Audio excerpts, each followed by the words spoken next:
assuring the House that they were in the process of verifying the claimants so that they are paid.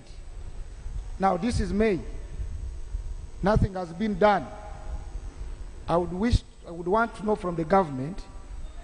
I see the Minister of Finance is here, the Minister of Trade is here, on how far have they gone with the verification exercise, and if it is done, and if information.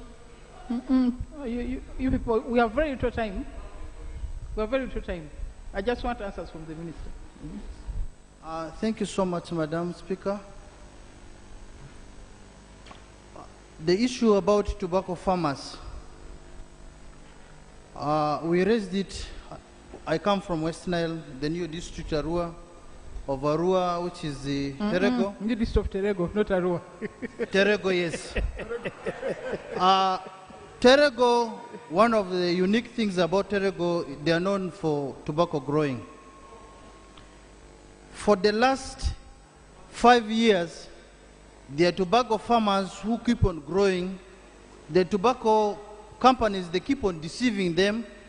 They grow tobacco, they pick their tobacco, and they keep on promising that they're going to pay them. I'd asked the Minister for Trade about the issue because there was a group of members of parliament who were moving around. I was told they only went to Hoima region. West Nile, they're expecting them, and I'm at least expecting from them they should give us a comprehensive report when these people, the tobacco farmers, are going to be paid, the ones from West Nile. Thank you.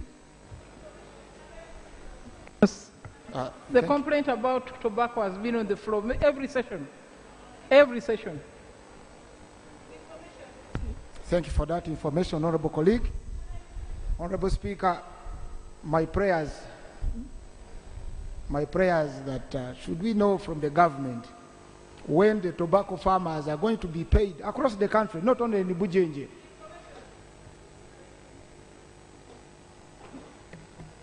Thank you, colleague. Madam Speaker, I would like to inform the member on the floor that tobacco farming is not only in your area, in Noya district or Acholi sub-region being the new area. The last 2 years, these companies recruited farmers and gave them quotas that they agreed on. The farmers, they planted the crops, but when it came at the time of buying, they bought only a quarter of what they had signed the contract. The farmers remained with the rest, they refused to buy, and they are so frustrated, most of them burnt their tobacco.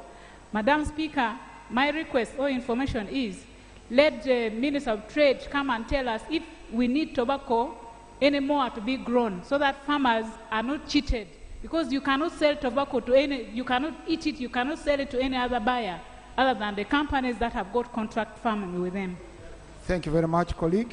The Minister is here of Trade, the Minister of Finance is here. Tobacco is on the floor every time. What about Shambade? Thank you very much.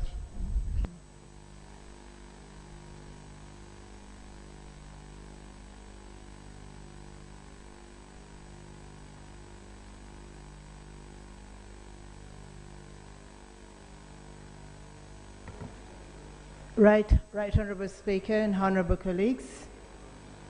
On the issue of verifying the number of farmers, Minister of Trade and other members had moved to some of those areas. They were carrying out a survey, but unfortunately they had not completed it when this lockdown came in. But we shall continue with it. Then we'll be able to submit our report to Finance for implementation. Tobacco is indeed a very important commodity as far as our economy is concerned. We regret we have had very fraudulent partners in who were purchasing this tobacco, but we are trying to rectify that situation, right, Honourable Speaker. Now, Sembatia, 2 minutes. Followed by Liadong, 2 minutes. Honourable Sembatia.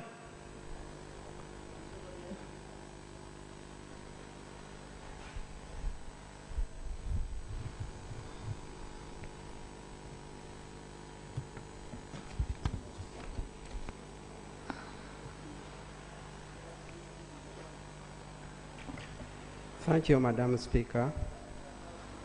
I'm raised on a matter of national importance. About some time back, a heavy rainstorm hit Katikamo County South Constituency, specifically in Samvo and the Kalasa parishes in the Makurubita sub-county, comprising of 9 villages and 3,000 homesteads. One government institution, namely Namayamba Primary School, was deroofed, and many residential houses were badly damaged, plus a number of crop gardens for the farmers. The Ruwero district leadership communicated the same to the Office of Right Honorable Prime Minister, but as we talk now, we have not had any response. My prayer, Right Honorable Speaker, is to request the Office of Prime Minister to give assistance in the form of seedlings, since it is still a planting season, maize flour, and some iron sheets for the affected families, as the situation is now beyond their control. Thank you, Madam Speaker. Thank you. The Minister for Disaster Preparedness is urged to go quickly to Katikamo County South to address the issues of disaster in Makurubita. Honorable Adong, 2 minutes, then Angura.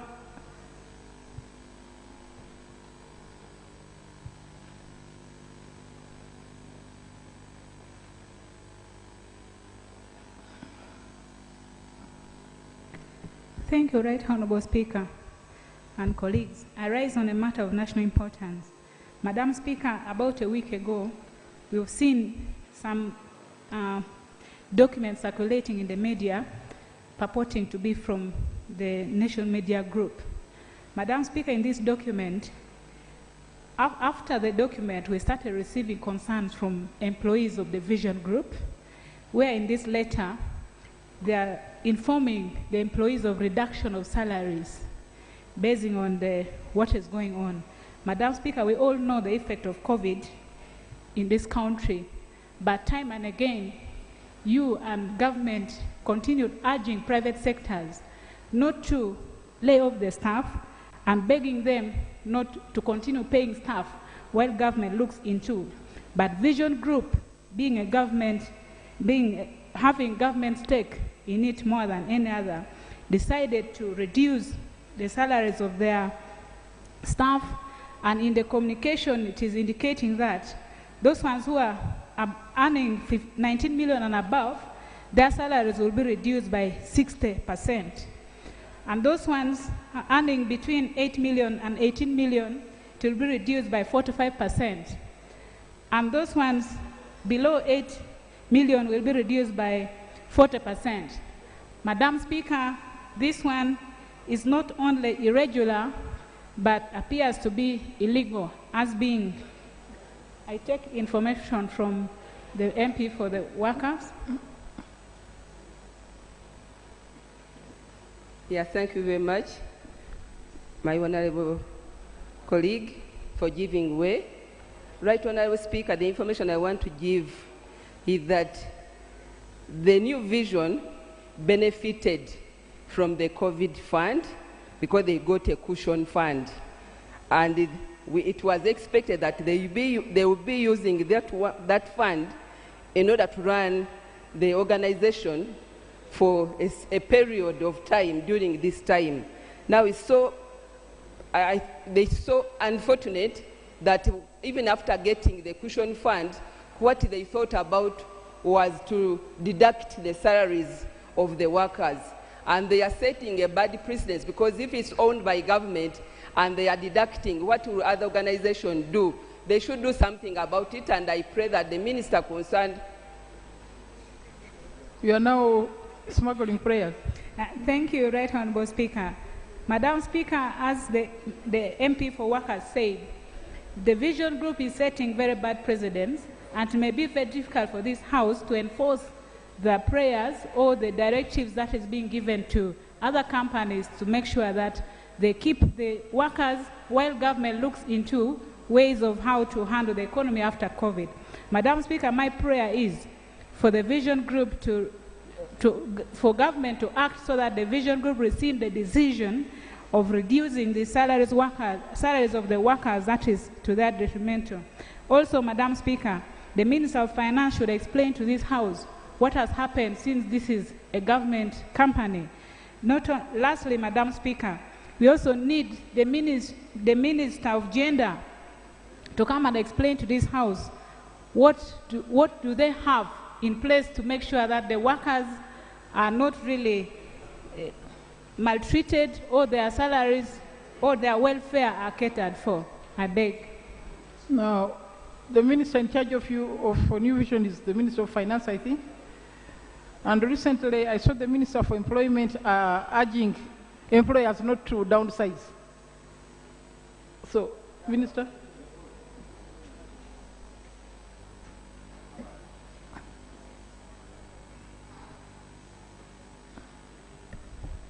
Madam Speaker, it is true that yesterday my colleague Lily raised this issue with me, that had received information that the New Vision was reducing salaries for the staff. I called the MD, and the MD confirmed that for the month of April, their revenue was, as expected, was reduced by 50%. So the group is facing some little bit of difficulties, and they are thinking about how to restructure and keep afloat. We are taking this matter with the management of the Vision Group, but also he confirmed to me that this will be done according to the law. So, but we are taking this matter with the management of New Vision, of the Vision Group, to see if there is anything that the government can do in the meantime. But they are facing problems of the revenue, sales, and therefore they are trying to restructure the group and see how they can move forward. And one of the things that we were looking at was reduction of salaries. But as shareholders, majority shareholders, it's a matter that we are going to take up with the management of the group and see if there is anything that we can do to protect the salaries of the workers as we wait to see what comes out of this situation we are in. Honorable Angura, but concentrate on River Maraba.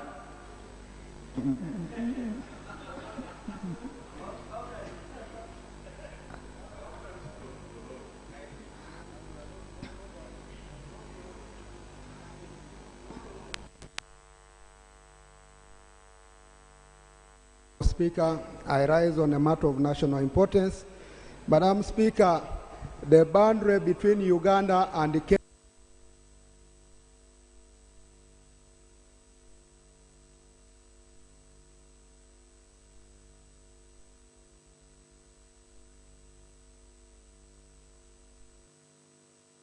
have a flooding, and it has made it change its course, where, as I speak now, over 20 families have been cut off and transferred to the Kenyan side.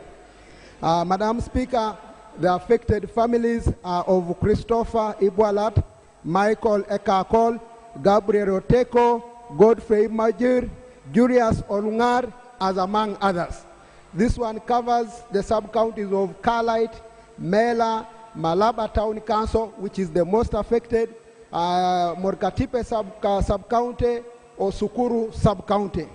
Madam Speaker, as you may have even read on today's paper, the New Vision, page 12, some families found themselves hanging on the trees for a whole night to survive.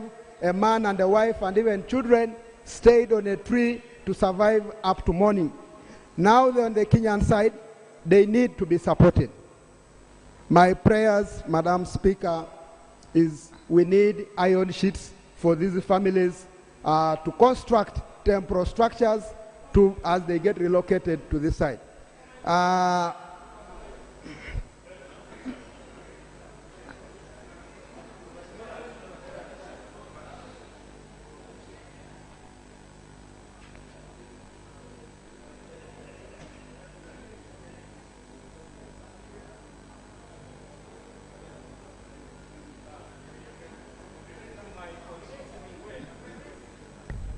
Thank you, my colleague, for giving way.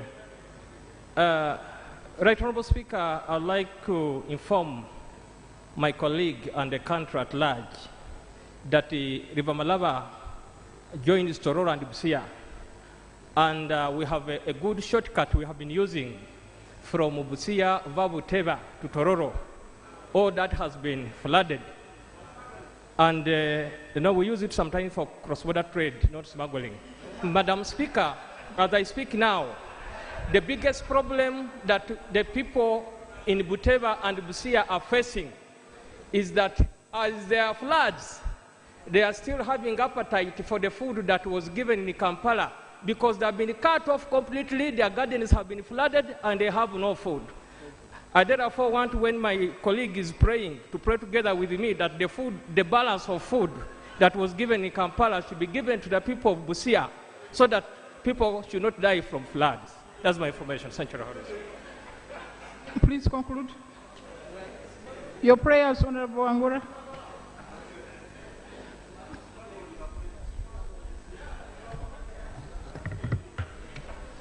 Madam Speaker, as I was concluding with the prayers, we also need mosquito nets to be given to all people along the borderline, especially who are near the river. Madam Speaker, my other prayer is I need government to inform the Kenyan counterparts that new visitors have been pushed on their side. They should be received well and be supported because it was not their decision to be pushed on the Kenyan side, but nature has kept now changing the course of the river, and I don't know how many others. I am told many others are bound to be pushed to that side. Thank you very much, Madam Speaker. Okay, honourable members, we ask the Minister of Health to address the situation in now, our minister will go to the Kenya side because you said they have moved to Kenya. Maybe we should call, I don't know, because I don't know that our minister will go and take nets to the Ugandans on the Kenya side. Madam Speaker, they have actually been moved to the Kenyan side, but they are still not comfortable that side, trying to swim back to this side. Maybe they can be supported here as the government informs the Kenyan side to receive them at these bad times. Honourable members, Minister of Disaster is urged to address the situation of the moving river at Malaba and also address the issues of the population in terms of accommodation, food, health, and also mosquito nets. Honourable Adeke followed by Amoding. 2 minutes.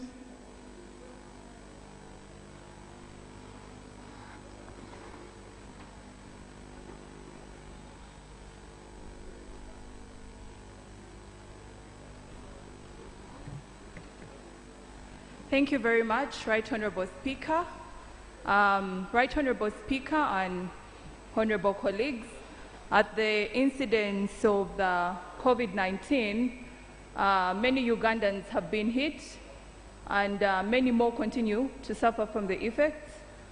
I rise today to particularly bring to your attention Ugandans who are stranded abroad. Madam Speaker, we have very many Ugandans of different categories. Some are students, some have been gainfully employed, who are currently stuck outside the country. Madam Speaker, they are living in dehumanizing conditions. Their lease agreements have elapsed. They don't have money to sustain them. They don't have food. So they are really struggling. They cannot access health care because of the different legal regimes in the countries where they are. Madam Speaker, many countries, especially drawing from the East African region, have been able to repatriate their citizens. Rwanda did it. Kenya has also made an attempt successfully to repatriate some of her citizens from abroad. Madam Speaker, I speak mainly for the young people who don't have anywhere to turn to. They are stranded, they are struggling. I am aware that the Minister or the Ministry of Foreign Affairs made arrangements for them to register their details with the different foreign missions, but nothing has been done for close to a month now. They are stranded, Madam Speaker. Our countrymen are stranded out there, and we need to do something more assertive. Yes, information? Which particular countries? Which particular countries? Thank you, Right Honourable Speaker. The information I'd like to give to my colleague is that our king, our Ruot, David Onena Chana, lockdown got him in London, and right now our king is in London. We really pray that the government should do anything possible to make sure our king returns to their Choli land. Thank you, Right Honourable Speaker. That's the information I'd like to give to my colleague. Please conclude, Anna. Right Honourable Speaker, as you had prompted, we have close to 70 students stranded in America, the United States of America. We have some stranded even within East Africa. There are some Ugandans who are stranded in Tanzania, some Ugandans who are stranded in Rwanda, and actually, some of them, their contracts already elapsed, their contracts of employment, and they are stranded.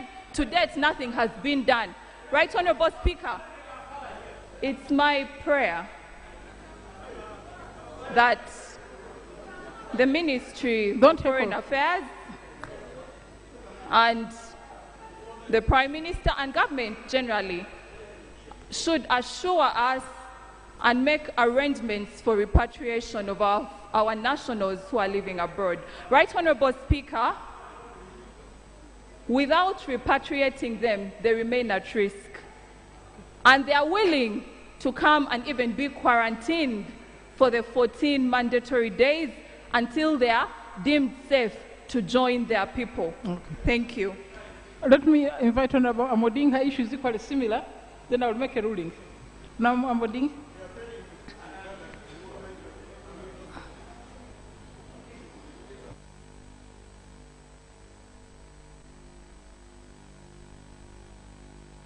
Thank you very much, Right Honourable Speaker. I thought I would give Honourable Adeke information, but thank you for the opportunity that you have given me to raise it elaborately. Madam Speaker, over 30,000 Ugandans are working in United Arab Emirates, having been taken by different companies. Madam Speaker, when this lockdown started, many of them were given letters of redundancy, meaning that they no longer have employment opportunities in this country. Madam Speaker, many of the members of parliament here have their constituents that went to these countries in such a way, and many have been calling and informing us the situation in which they are living. As we talk now, Madam Speaker, majority of these people have been camped in what they call hostels or camps. And in these camps, they were paid a salary of March. And they were told that by April, they need to go back to their countries, and their countries need to pick them up. That has not happened because our borders have been closed most of April. And so, Madam Speaker, these young people and many other young Ugandans that are working in this country are living without sufficient monies to take care of their upkeep in that country. Madam Speaker, majority of them have become infected with the COVID as we speak. And the challenge now they find is that they are not getting treatment, they are recovering naturally. Madam Speaker, I have details of individuals that are having this challenge. And Madam Speaker, the situation right now is very alarming, and they have requested us to raise this matter before the House. Information from Honourable Ogun. Right Honourable Speaker, the information is very, very clear from me to my colleague. As we are talking about the boundaries outside Uganda, let's not forget about Uganda itself. There are several people who have been locked up in a Kampala. When we talked about 14 days, they thought that was a hill. Now when they talked about 21 days, I don't know what better thing is better than a hill. And then after that, we are saying 14 days again. And then in Kampala, you came for a certain smaller thing in Kampala, and you are locked up in a guest house, you can't move. Even before we record the first case of COVID, in terms of death, we might record cases of death out of anger. People are really suffering. What is the government doing about this? To fix the situation, much as we are locking them down, how do we help them to survive? A majority are asking for contacts of Honorable Echwero because they want to go and survive there now. The situation is appalling. Yes, people can bash members of parliament, but there's a situation which is boiling. It is about to erupt. That's the information that I wanted to offer to you. It needs to be fixed. Honourable members, conclude. Right Honourable Speaker, one of the prayers that we have by those Ugandans, I know that there are Ugandans that are locked in this country, and that's a matter for another discussion. But let us not forget the Ugandans that are in foreign countries that do not even have a relative to go to. Madam Speaker, their situation is alarming. Somebody is living in his camp. He is not getting treatment from that government. We are going to receive people that are dying from that kind of situation because our country is just silent about Ugandans that went in search of better pastures out of the country. My prayer, therefore, Madam Speaker, is that the Minister of Foreign Affairs perhaps organizes a way of lifting these people out so that they come and get maybe quarantined in this country because they cannot find any other means of assistance wherever they are. Madam Speaker, we've seen many countries. Germany recently took their citizens here. America lifted their citizens back to their country. Why cannot Uganda do the same for its citizens wherever they are caught up in this lockdown? I beg to pray, Madam Speaker. Now, honourable members, I have been receiving several letters from different countries, from Ugandans who are stressed and stranded. I've been sending them the National Task Force. I've not got any answer. But I think it's important that the Minister of Foreign Affairs should come here. Tell us, does he have a plan to bring those people home or manage them from where they are? Because every day I get letters. It's a very serious situation. The Minister should come and brief us next Tuesday. Thank you. Honorable Sevagara.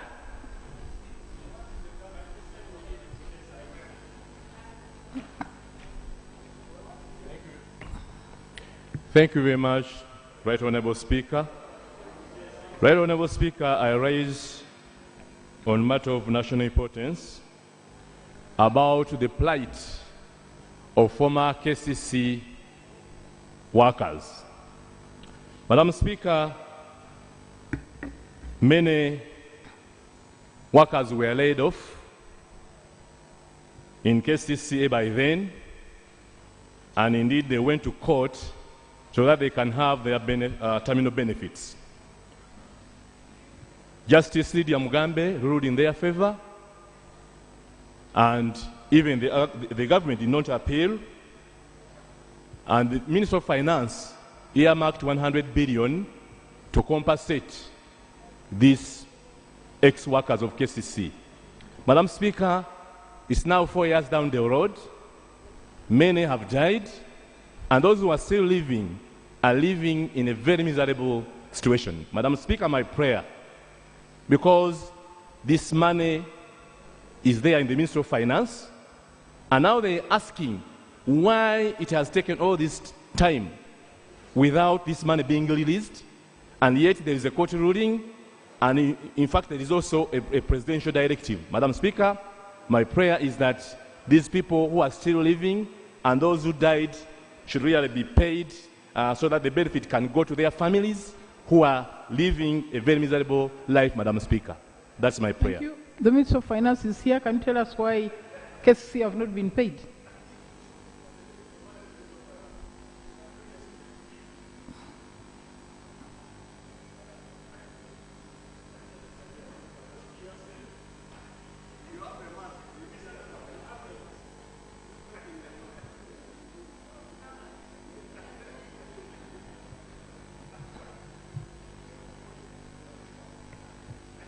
Madam Speaker, I seek your permission that I go and cross-check on this matter and come back tomorrow to brief the House.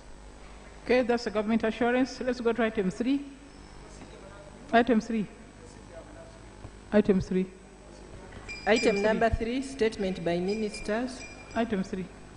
Item 3.1. Report by technical team of the East African community alleging that some medical and dental schools in Uganda have inadequate facilities to train and graduate medical and dental practitioners. Minister of Education.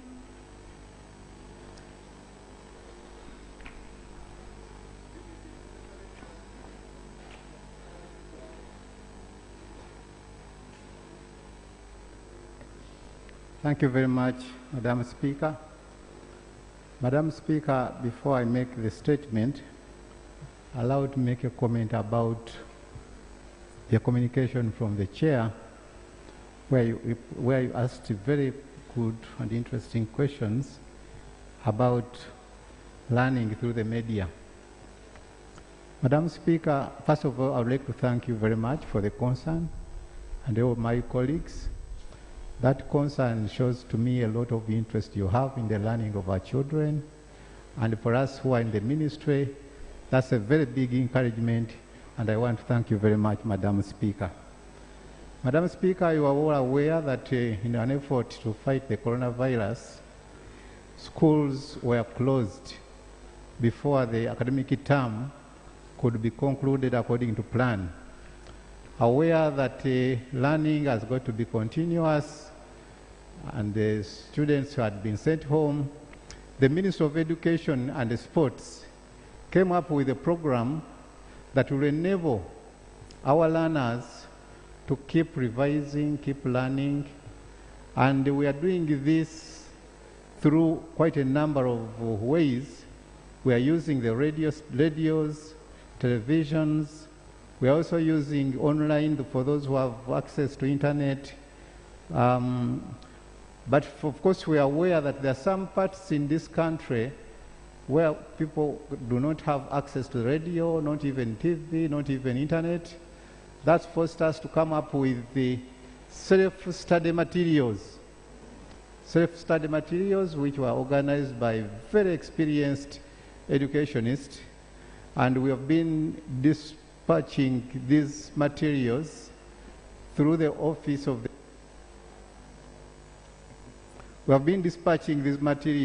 districts, through the office of the COW and RDC, and who send them on to the sub-counties, and finally they reach the LC1 chairperson, who is responsible for passing them on to our learners in the families wherever they are.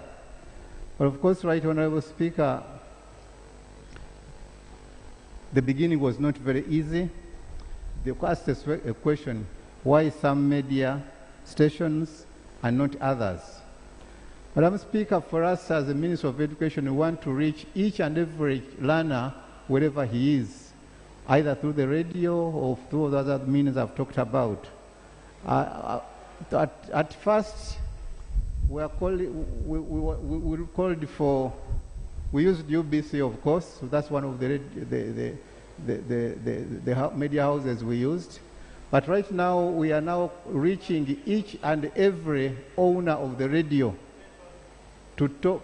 We are talking with the radio owners, we are talking with the management of all the radio, because we know that some listen to this radio and not the other. So we hope by the end of the week, we would have been able to get in touch with every radio station, and the radios like that one we talked about in Kamuli, radios in Mpigi, I think they will be catered for. And I would like to appeal to my colleagues, in case you know of a radio.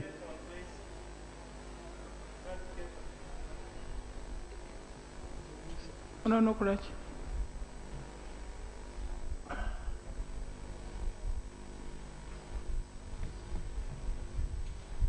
Thank you, Madam Speaker, for giving me this time. I want the Minister to clarify to us, what arrangement do you have for special needs education in your arrangement for media?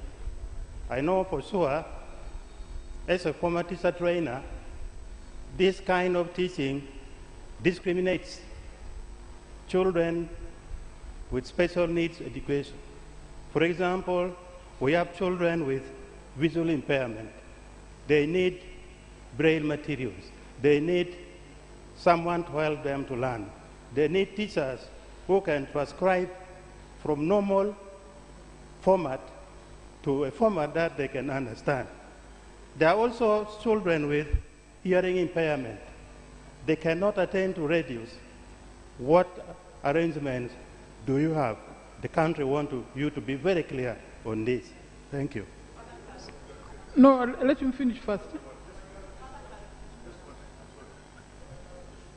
No, members, why don't let him finish, make a statement, then we'll ask you to.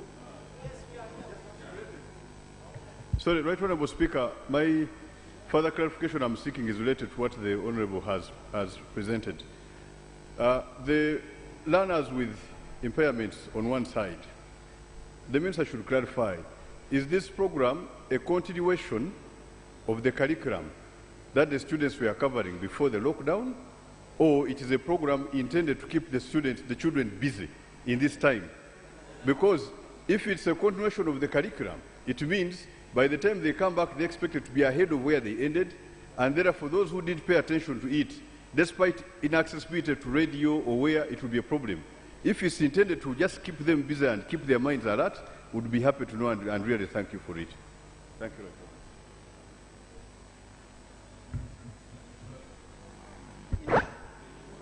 Minister, I'll give you. Let him finish, I'll give you.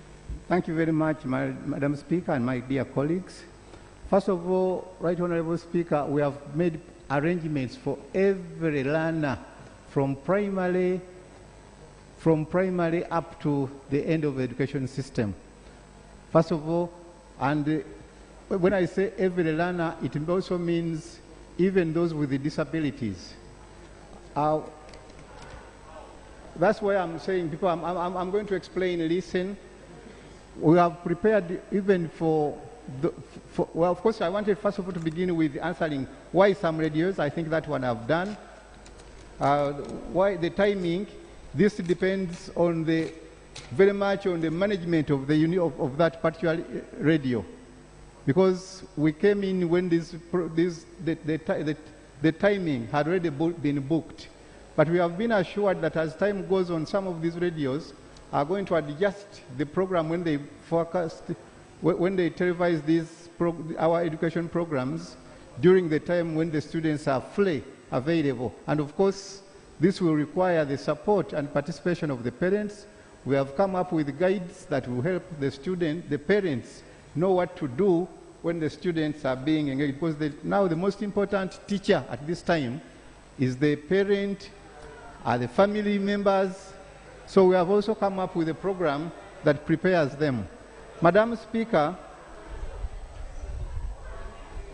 the inadequate materials.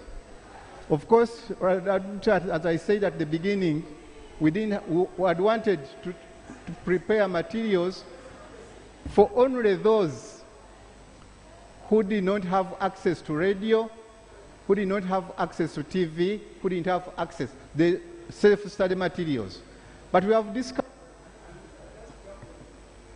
and we printed few copies. But now we have discovered that this is something that is very popular, and everybody is looking up for this. So we are now investing more in the production of these materials. What the question is, are they learning something new or revising? The issue is this program is intended to help them revise what they did in the past according to the curriculum. So we are not teaching anything new, and they will be expected to, if anything new will be taught when the normal school begins, Madam Speaker. Madam Speaker, allow me to go to the statement.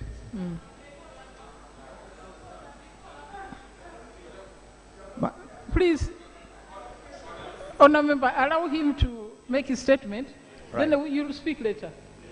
Thank you very much, Madam Speaker. Statement about a report by a technical team of the East African Community alleging that some medical and dental schools in Uganda have inadequate facilities to train and graduate medical and dental practitioners.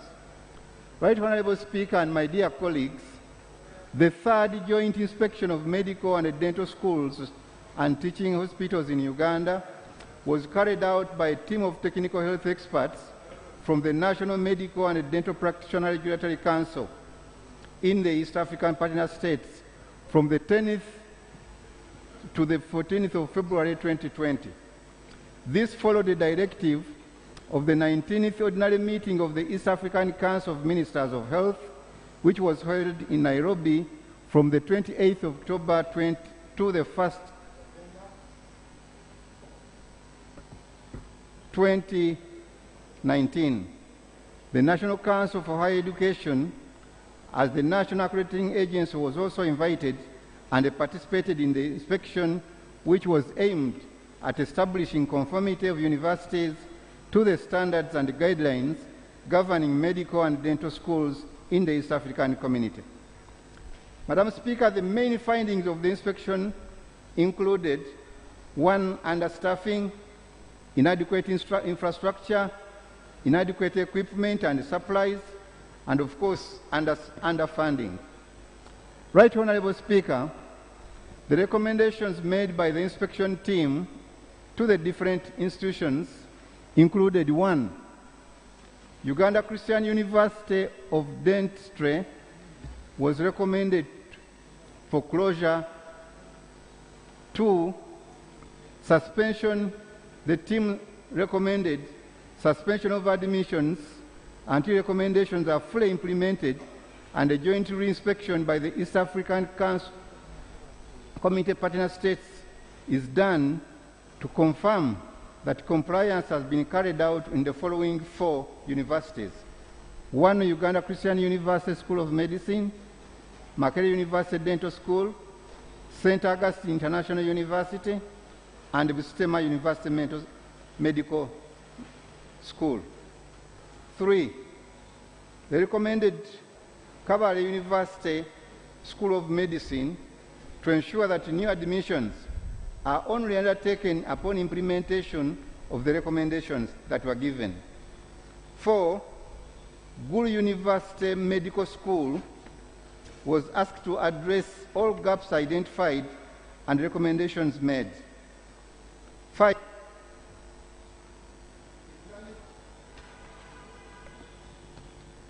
Islamic University in Uganda's Habib School of Medicine met the minimum requirements for training of medical students, Madam Speaker. Madam Speaker, these were intended to help in improving the quality of medical and dental training in Uganda, so as to ensure that graduates from the respective institutions are eligible for reciprocal recognition within the East African Community Partner States.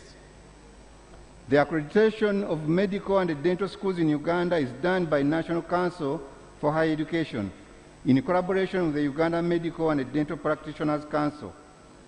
National Council for Higher Education, in collaboration with Uganda Medical and Dental Practitioners Council, also monitor the respective medical and dental schools in the country. The most recent exercise having been done in 2019. Areas that require improvement are always communicated to the universities. Following receipt of the inspection report on the 18th February 2020, National Council for Higher Education invited the leadership of all the affected universities individually to discuss the findings and chart a way forward. The meetings were also attended by the chairperson and the registrar and the deputy registrar of the Uganda Medical and Dental Practitioners Council. The concerned universities were given up to 6th March 2020 to provide written responses to the findings made by the joint East African Council inspection team, as some of the findings were not accurate. Furthermore, each university was requested to submit a roadmap for all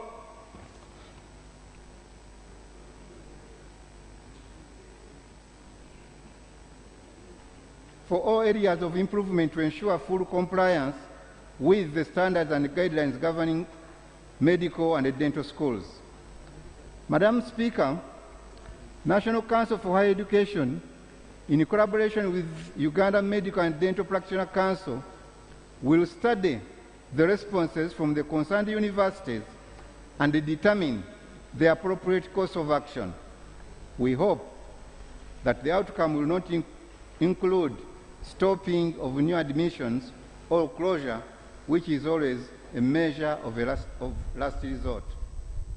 Madam Speaker, it's noteworthy that public universities present their challenges with regard to understaffing, inadequate infrastructure and facilities, and underfunding to Parliament through the Parliamentary Committee on Education and Sports, when they appear before the committee to defend the annual ministerial policy statement. Accordingly, Parliament is aware of the current challenges at medical and dental schools in the country insofar as it relates with public universities. Uganda currently has only 10 medical and 3 dental schools. The World Health Organization recommends a doctor-patient ratio of 1 to 1,000 for medical doctors and 1 to 4,000 for dentists. Uganda has a doctor-patient ratio of 1 to 60,000 for medical doctors and 1 to 125,000 for dentists. This is a clear indication of an acute shortage of professionals in medicine and dentistry. Madam Speaker, the existing schools produce about 500 doctors and 25 dentists annually. It's against this background that National Council for Higher Education has emphasized a spirit of nurturing our schools rather than closure as a measure of first instance when evaluating a 5-year program. Notably, newly established programs require time to put in place requisite facilities, equipment, and staffing. And this can be approached progressively when that not all facilities are needed at the same time. For example, in the case of dental schools, not all equipment like dental chairs are required at the beginning of the course. Madam Speaker, as highlighted above, these medical schools require high investment in staffing, infrastructure, and facilities, as well as equipment and supplies.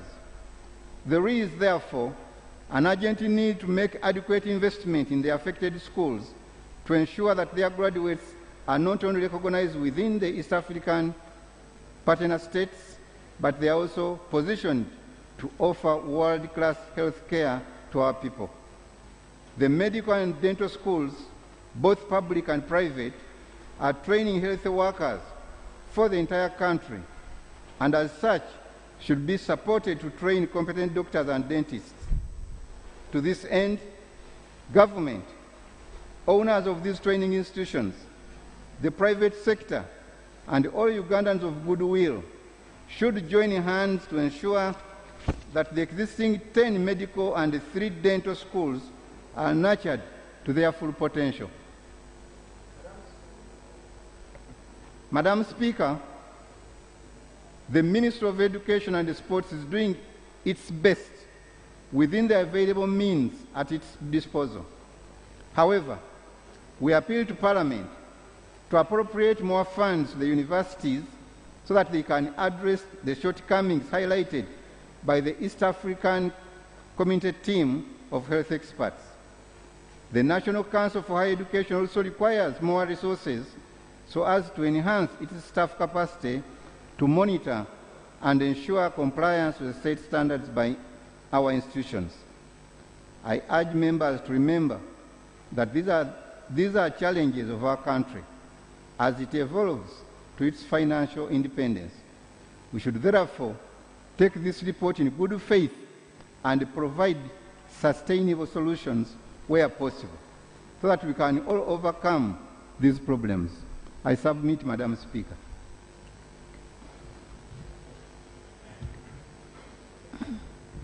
Thank you very much, Honorable. We should just have,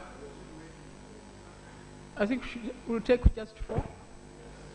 Nongom, Uranya, you asked your question. Joy, Jongom. Is another teacher there? Which teacher is that? Is that Santa?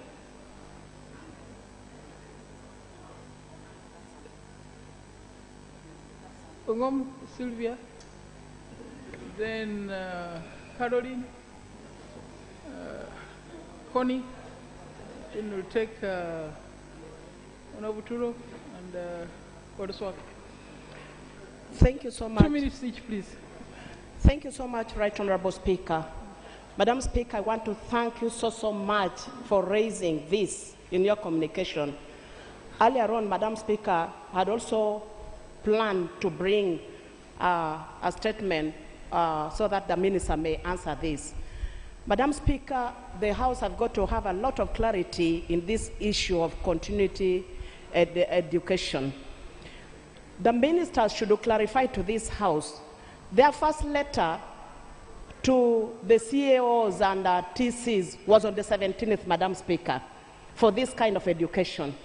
And they had already engaged some radio stations. And UBC TV and UBC radio had already started. Again on the 24th, they wrote to the CAOs and to the town clerks and to KCC executive director that they have engaged UBC to be the official broadcaster to relay this to the communities in Uganda, and that it is UBC who is going to select the radio stations, Madam Speaker, to the areas that they don't reach, and they will be the ones to select the radio stations. Madam Speaker, allow me to tell you that in Ilira district, 2 radio stations had already been picked, and teachers had already started teaching, but this again is a second one. And I heard the minister saying they have realized the UBC is not reaching the outskirts of Uganda, and they are now going to engage the radio stations themselves. Madam, this is confusing. Let the minister come and clarify what exactly are they doing.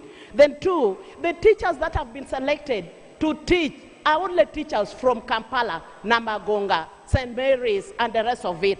What about the rest of the teachers up country? Then 3, the subjects that have been selected are only sciences. What about the children or the students that are doing art subject? What is their faith? Why are we discriminating them?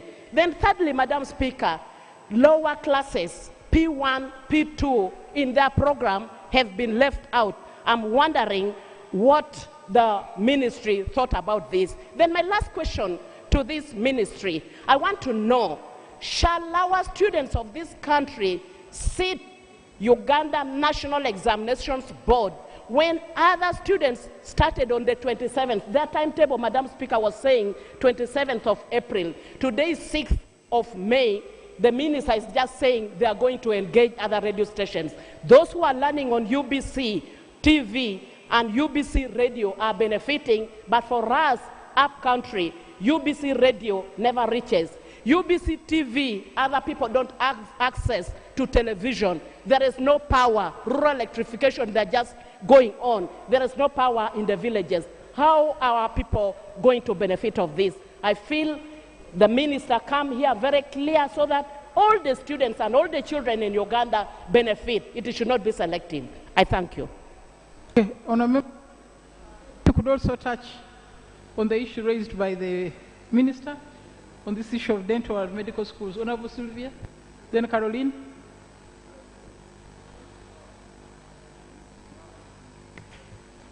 Thank you very much, Madam Speaker. I want to thank the minister for the presentation.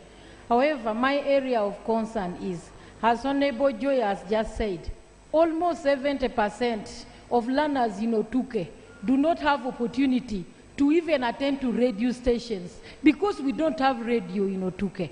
How are they going to learn? Then secondly, you have considered teaching in radios, but you use English. You've forgotten that you have thematic curriculum where learners in rural schools are being taught in mother tongue from P1 up to P4. How how are they going to catch up in English, and yet everything is being taught in English? Thirdly, Madam Speaker, is the issue of giving scripts, examination scripts, and then also notes to districts to be distributed by LC1s to parents. I want to say in Otuke, I was there on Tuesday. That was the day they delivered at district level.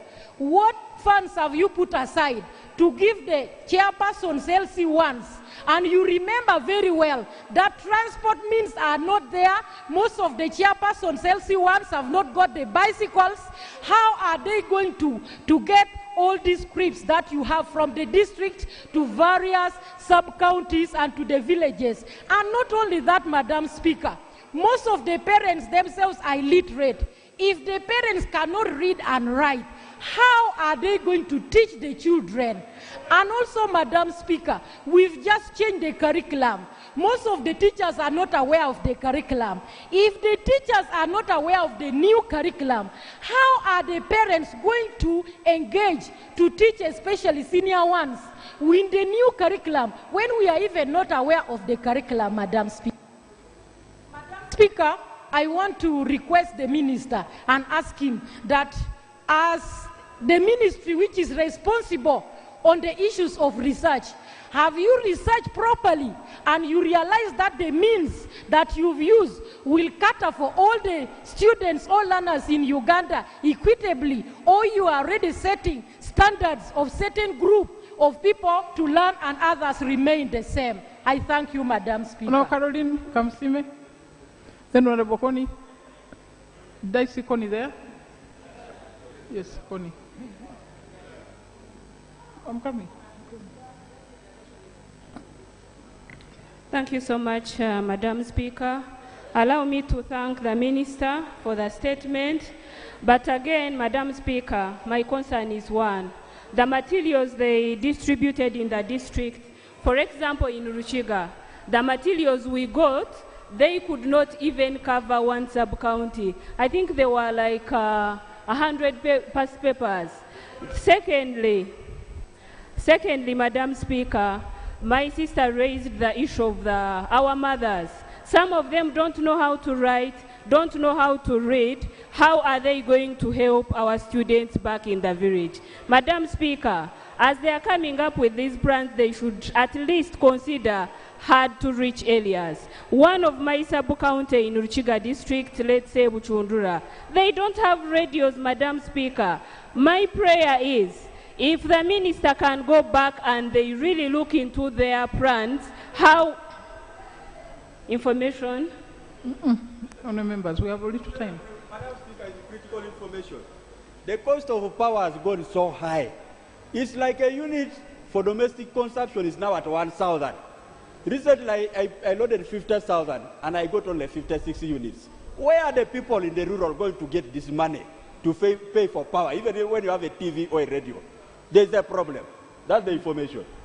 Thank you for the information, my brother. He's even talking of power. Like in Ruchiga, we don't have power at all. Some of them buying even these local lights, it's so hard. I think, Minister, you should at least look into it, how to favor our people. Madam Speaker, if you can allow me talk about the health center, that is Paro Health Center. I've talked about it before. I thank the Minister. Yes, they allocated us with 3. Honorable Gariwango. Good, then Savuturo, then Waduswak.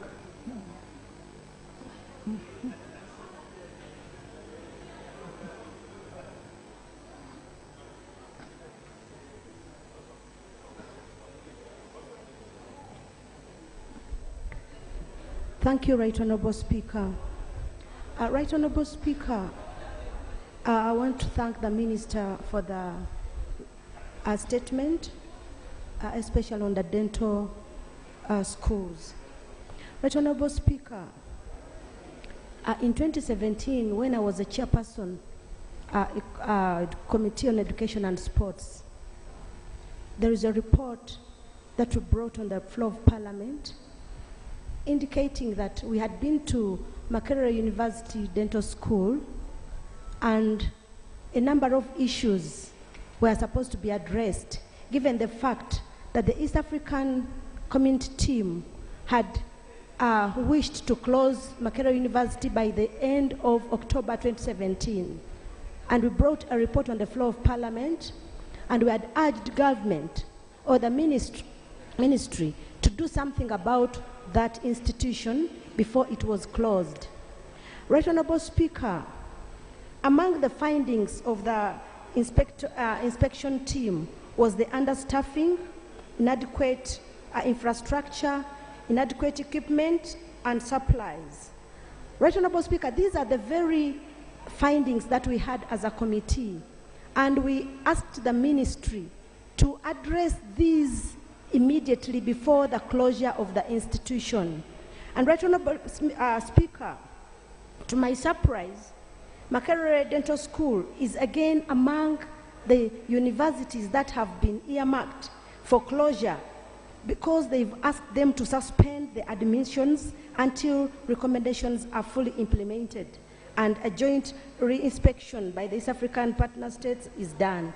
Honorable Speaker, it seems there is something wrong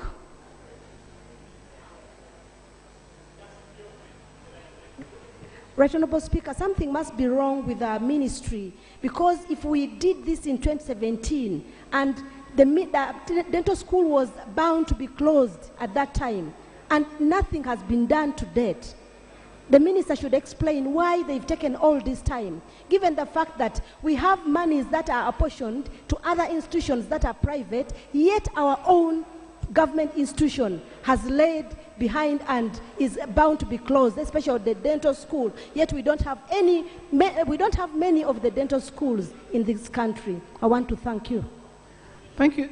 Honorable Kon raised a very important point. I hope the minister will be able to tell us 2017 to 2020, that gap, what happened? Honorable Msawabuturo, Warswaka, Opendi.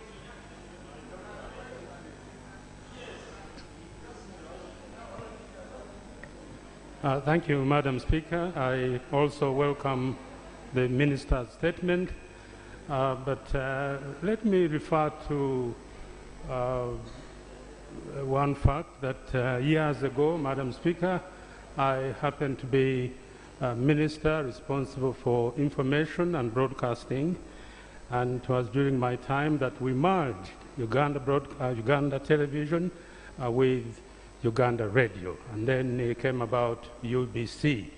The purpose, Madam Speaker, was to do what other nations do around the world, namely to have a national broadcaster.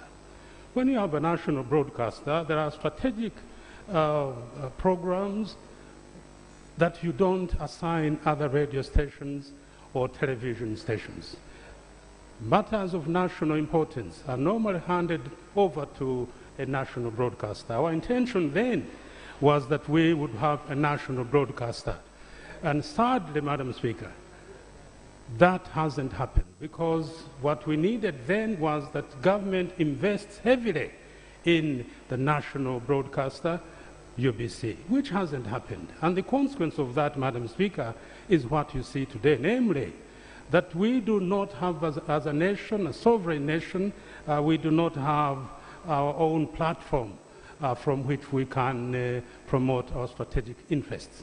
That is a lesson, therefore, Madam Speaker, for government to ensure that we invest in UBC. If you don't, and you depend on broadcasters that are essentially profit-making, you are consigning this nation to waters that may not benefit us in the long run. So, Madam Speaker, number one, therefore, government should wake up and invest in UBC. If it had,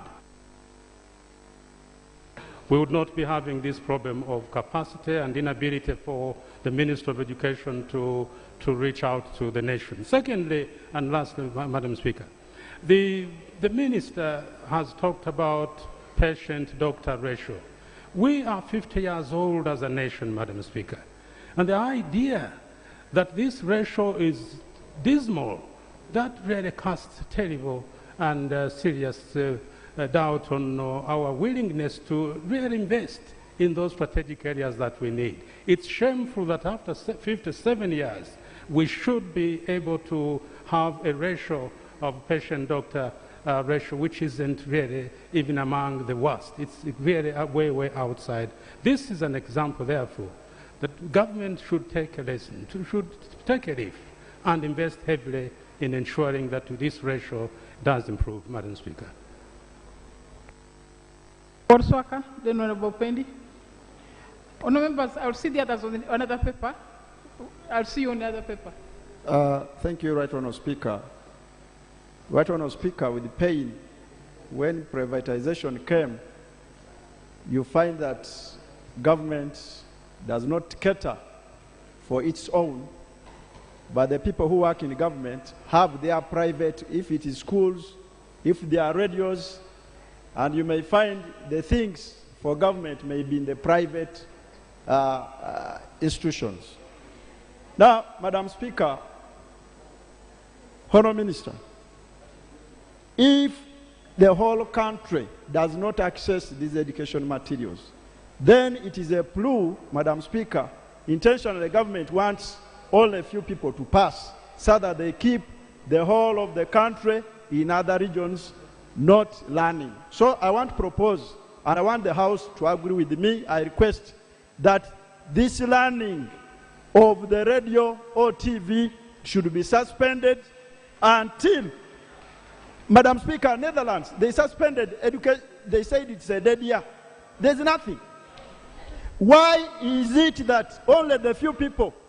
That's why you see when people are passing, you find Mukono, Wakisho, what. Honourable Minister, tell us whether you don't want the whole country to grow at the same rate. Honourable members, I request that we stop this issue of, I'll get information, Madam Speaker, you will allow me. Yeah, from Okupa first. He's a senior elder. Yeah, Okupa, Madam Speaker, from Okupa Honourable. Sure. Madam Speaker, I want to agree with my colleague, Honorable Walswaka, that we suspend this program because, as we have heard from members, not every part of this country is covered. The other day, the President was saying we can even lose one term or a year. And I needed to agree with him. Madam Speaker, I missed school for 3 years, but here I am. Because we don't know when COVID will end. We were locked up in the war, and it's not only me. The people will bear me witness who were in the war zone, even those who were in Luero.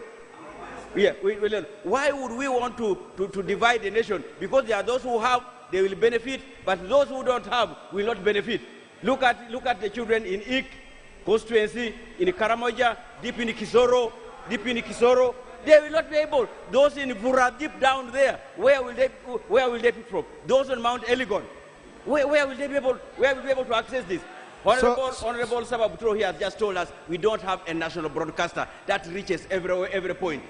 And even if you had, does every home have the capability to acquire radio? Unless we want to have a country with what belongs to the house and they not have. So, Madam Speaker, I want to agree with my colleague that this thing should be suspended. Finally, Madam Speaker, you know, for food supplies, government said metropolitan. Even for education, it is indirectly for Kampala metropolitan. So I think this COVID has come to benefit the people in the urban. So members, let us stand on our foot. If our people have not gotten the food, at least they get the education at the same level. Finally, I will come. Yeah, Madam Speaker, for us, when we are suffering, ministries are getting, Order. Yes, ministries. Order, Honorable Chava. Musamba. Thank you very much, Right Honourable Speaker. Right Honourable Speaker, the Minister has indicated to us that these study materials are for revision purposes. He has told us that they are not teaching anything new, but for purposes of revision. He has also informed us Madam Speaker, Order. he has also informed us. Order. Excuse me. Madam Speaker, the minister has informed us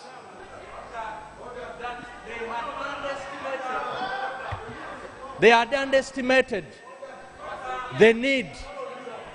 Madam Speaker, if the ministers realized that they needed to reach to everyone, is it in order for honorable member to come here and suggest that they cancel the program? Madam Speaker, we have children who are seated at home. They are doing nothing. If there is any opportunity for them to get engaged, we must just make sure that everybody is reached, but not to cancel, not to suspend. Thank you very much, Madam Speaker. I don't see the order there. I think you wanted to contribute. Conclude. So, Madam Speaker, though he wanted to contribute, for them they are in areas where there is network where the minister reaches. So, I will get finally from Busoga, but finally, Honourable Minister, before Busoga region comes in. Yes, finally, Madam Speaker, when we go to these universities, Madam Speaker, there is a tendency of money just being eaten when there is nothing on the ground. Honourable Minister, I don't know whether you just cushion, when you look at these private students, they pay a lot of money, but management, I think they just eat the money. So, finally, let me get information from Busoga. But members, let us stop this.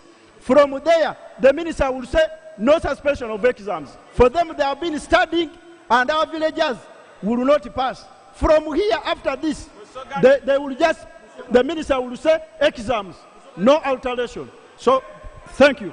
Right, Honourable Speaker, just in my observation area, for us in the Busoga region, this is a region that has been struggling and fighting to make sure we also improve.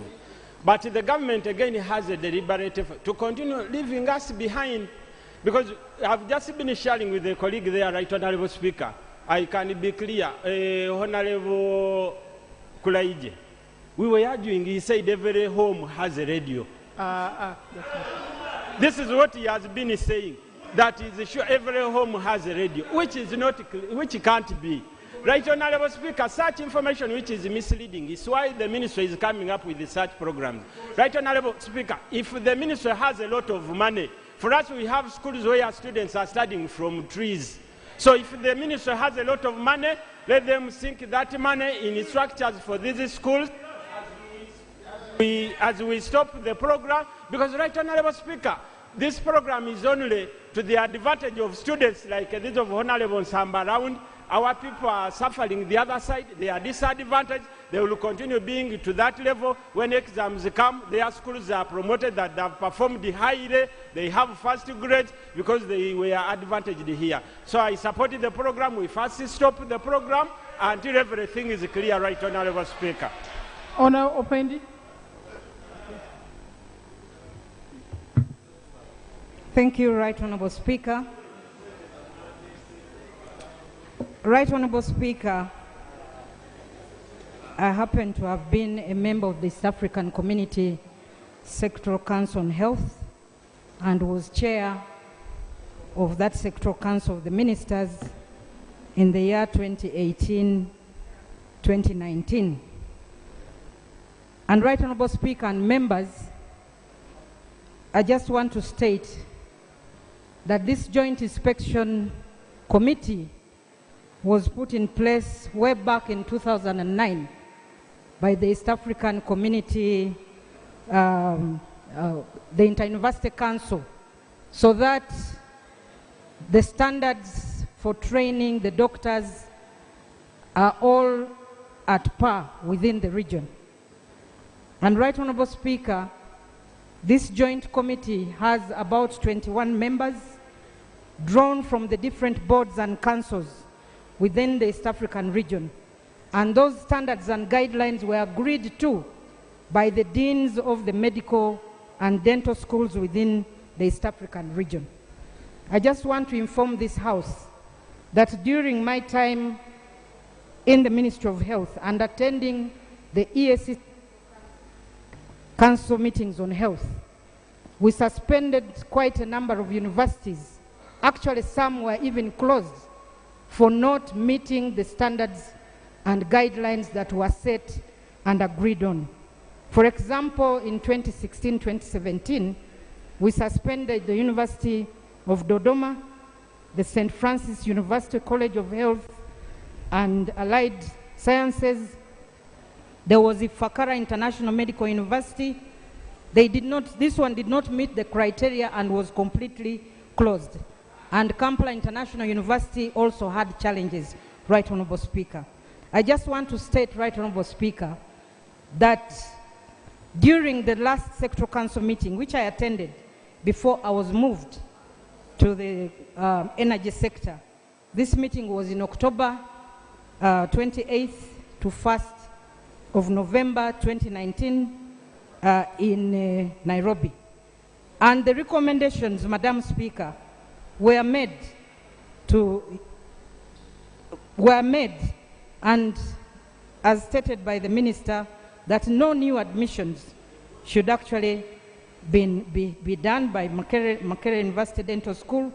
The Republic of Uganda was urged to direct the National Council of Higher Education and Ministry of Education to redistribute the newly enrolled students, and urge the Republic of Uganda to direct the National Council for Higher Education and Ministry of Education and Sports to prepare a mechanism of training for the existing students in order for them to meet the minimum requirements stipulated in the ESC regional guidelines. Madam Speaker, the information that I just want to give is that when a decision is made by the ESC Sectoral Council, it's incumbent upon us to implement those recommendations, failure of which, Madam Speaker, it will have an effect on the standing of our doctors who will have qualified during that time. So as my colleague, the Honorable Minister, stated, Makerere University Dental School actually needs a lot of support because they had issues of staffing, they had issues of infrastructure, but I'm glad that some funding was received and some infrastructure put in place. But they need to put in place all that was recommended by the EAC Sectoral Council. And this requires funding, Madam Speaker. And they were supposed to have come back during this time, but unfortunately, because of COVID, maybe we are fortunate, and I want to urge that the ministry is actually given funding so that they can fulfill all the recommendations that were actually made by the EAC Sectoral Council. Information. Thank you. As I invite the Minister to respond. Okay. Oh. Thank you, Honorable colleague, for giving way. Right Honorable Speaker, I have been struggling to catch your eye because I was able to access the report that we are talking about. When we heard that there was a recommendation to close Makerere Dental School, every Ugandan got concerned because Makerere is the epitome of academics in this country. So, in Africa and all over. Right Honorable Speaker, the joint East African team of medical boards came for the first time to inspect the medical and dental schools in the different countries, and they made recommendations. The second time they came is the report the minister is talking about. They were tougher because they made the first recommendations, and this time they came to see where the recommendations attended to or not. And where they were not attended to, they were tougher. That's why they recommended that Makerere, even after they had admitted students for the for the dental school, they recommended that they be redistributed to other dental schools that were accredited, such that they reorganize themselves internally. The Honorable Nakayeze made a point, Right Honorable Speaker, that earlier her Committee of Education had received a report that highlighted some challenges for Makerere Dental School then, and they were given funding. This time around, when they came for the second time, the team was tougher. That's why they made those drastic recommendations. I have some details of the report, but I could say two of them, Right Honorable Speaker, for the benefit of members. While the team came, one, they would look at the previous recommendation that was made. They look at the status of implementation as reported by the dean or the school head or the vice chancellor. In the third, they would make observations as they see, and then fourth, make recommendations. But most of the recommendations are, please, the university must comply fully with the established. The university must comply fully with the recommendations that were made before. In all through, they are talking about staff, employ adequate staff for the dental department to bring the academic staff ratio of students of 1 to 4. This has not been done. I like the recommendation by the Honourable Minister. They be given money to recruit the staff and also departmentalize the dental school, that each unit in the dental school has an office, has a department, it has a departmental head who is a PhD holder, their details. I thought this is important, Right Honourable Speaker, to come through, that we know where we are starting from. Thank you. Thank you. Madam Speaker, as I conclude, the first inspection for members took place 2010-2011. The second inspection was in 2015. And of course, the dental school given recommendations which were not fully implemented. And this was the last one, Madam Speaker, where they had to come tough because earlier decisions or recommendations had not been complied with. Thank you. Okay. Honourable members, thank you very much. Now, I want the Minister to respond if you have anything very briefly, but I want to know who can give us a census of radios in Uganda? A census of radios in the country. ICT? So can we ask Honourable Nabakova to give us a census of radios in Uganda so that we can see whether really Ugandans are getting these programs? Minister. Thank you very much, Madam Speaker. Madam Speaker,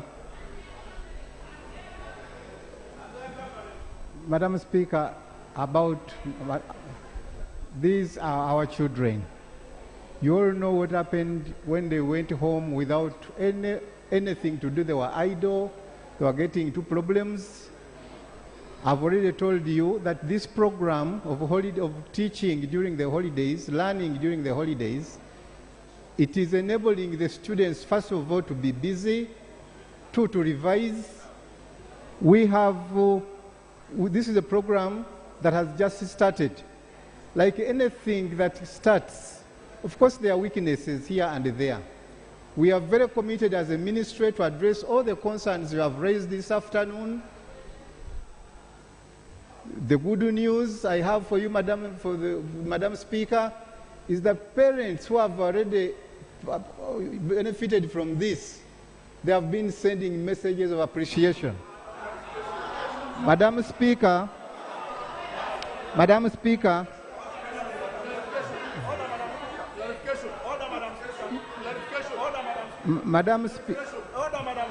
no, on members, allow him to speak. Allow him to conclude. Let him tell the people.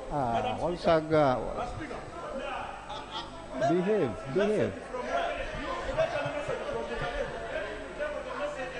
him tell the message from Right, Honourable Speaker. Let him tell from which We are monitoring everything that is going on.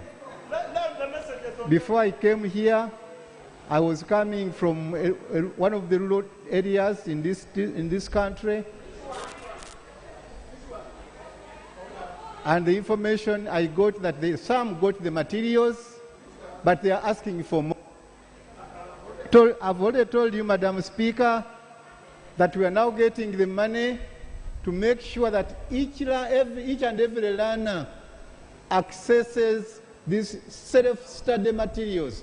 This means that with or without a teacher, with or without a parent who understands what is going on, a child from primary 1 up to senior 6 will be able to sit down and learn. Madam Speaker, last is about the university. Conclude. Point of order, Madam Speaker. Madam Speaker, point of order. Just a quick clarification on exactly what the minister was saying. I know the Minister of Education can accurately know the number of learners by school because they are registered there.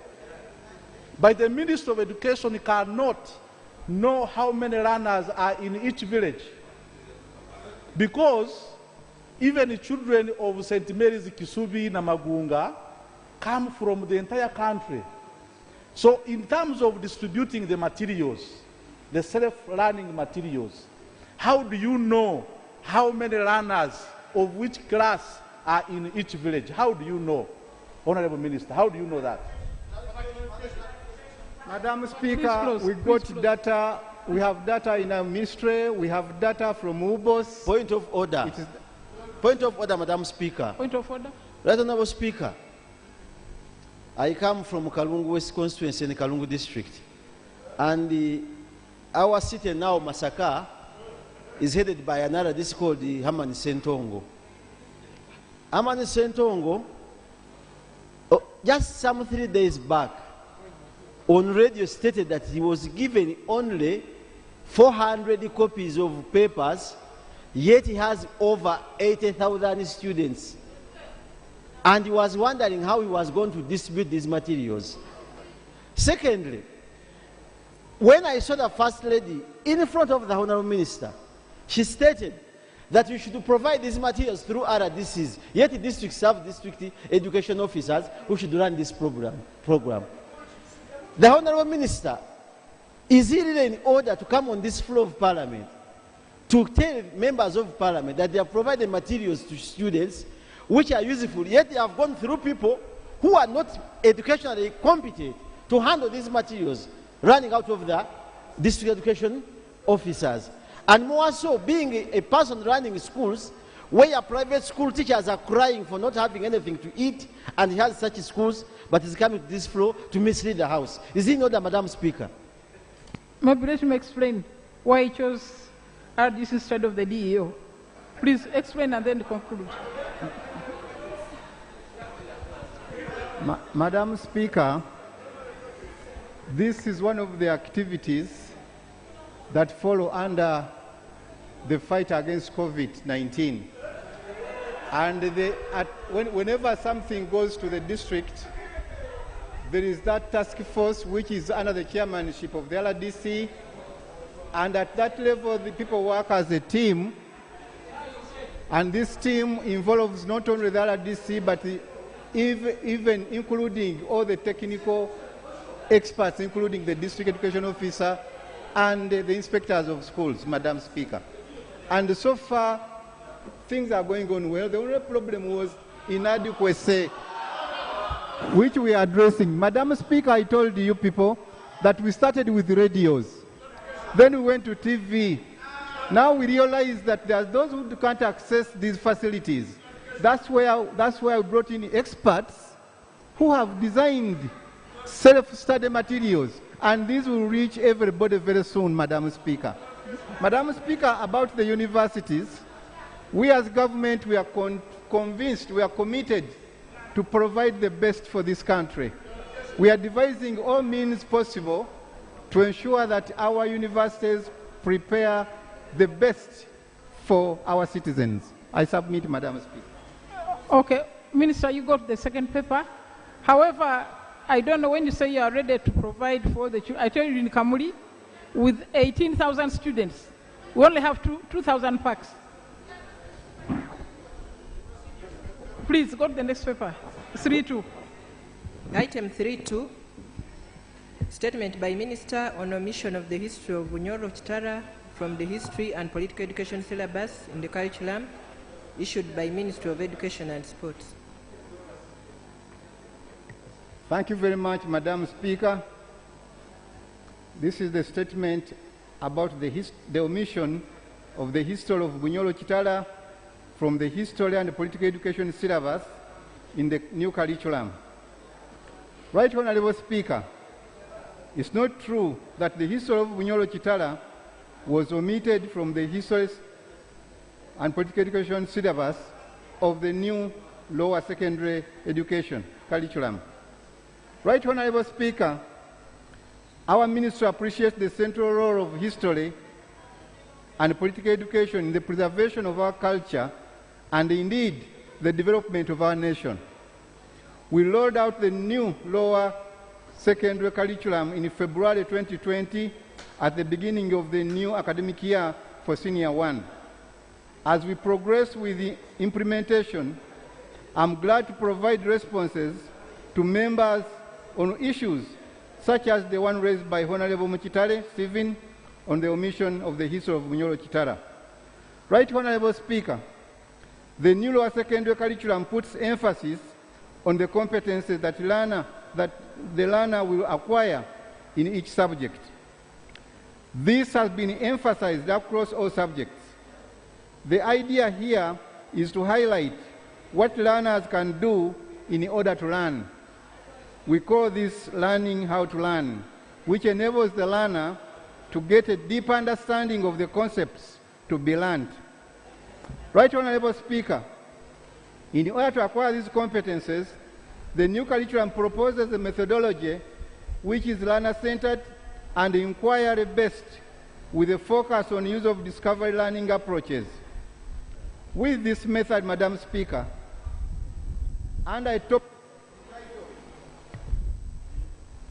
state formation in East Africa, here learners are expected to discover all the pre-colonial societies that existed in East Africa, including Bunyoro Chitala, the Nile Hamites, the Karamojongo, Bachiga, Batoro, Bagisu, Busoga, and all the other societies.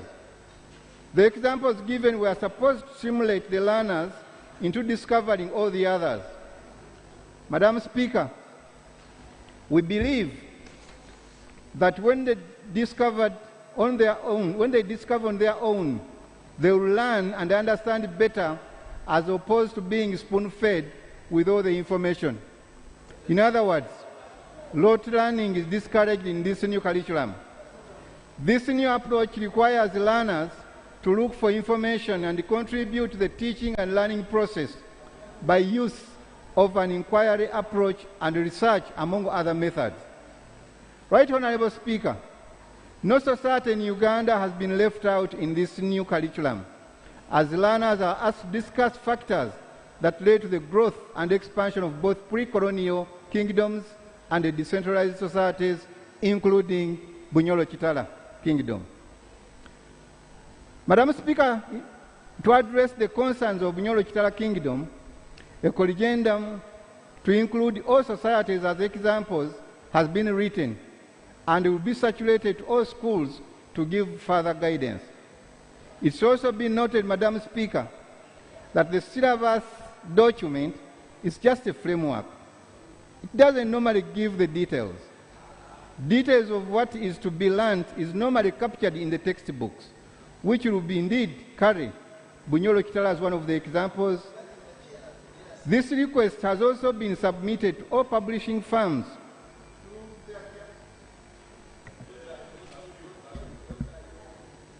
through their chairperson's office for them to include that content into the textbook.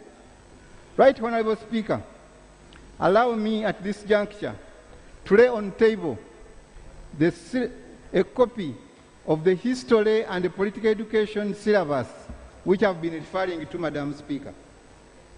I beg to lay.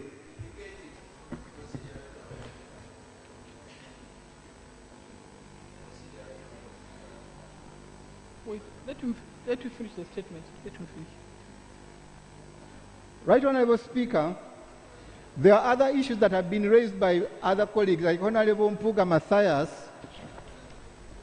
wanted to know why history, local languages are being electives, and also agriculture.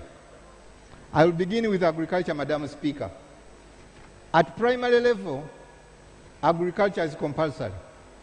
It's taught under themes from primary 1 to primary 3. While at P4, P7, it's built into integrated science, which is also a compulsory subject at that level. The topics taught include growing of animals and perennial crops in P4, keeping small animals in P5, keeping cattle in P6, then agroforestry in P7. This exposure, Madam Speaker, in addition to the science they learn, gives our learners enough background at their formative stages to appreciate agriculture and enable them to choose it as an optional subject at the lower secondary school level. The goal here is not to overload the children with too much to learn, while still taking cognizance of the basic education. Madam Speaker, he questioned history. At lower secondary, history is also a compulsory subject under the name History and Political Education. The concepts learned from the lower primary are integrated into literacy, and at upper primary is integrated into social studies. And this gives, again, a background on history concepts where senior one history and political education is linked. The learners at all these levels are exposed to different topics on the history of Uganda, as indicated in the syllabus at both primary and secondary school level. Madam Speaker, he also questioned local languages. To address the issue of local languages, National Curriculum Development Center introduced the use of local languages as a medium of instruction from primary 1 to primary 3. While at primary 4 to 7, local languages form part of the primary curriculum, and these are compulsory. The context varies with the regions where the schools are located and the language readiness in terms of requirements for the language to be taught, Madam Speaker. The teaching of languages at this level gives the learners adequate exposure for 7 years to be grounded in the local languages, which normally is also the same language is spoken at home.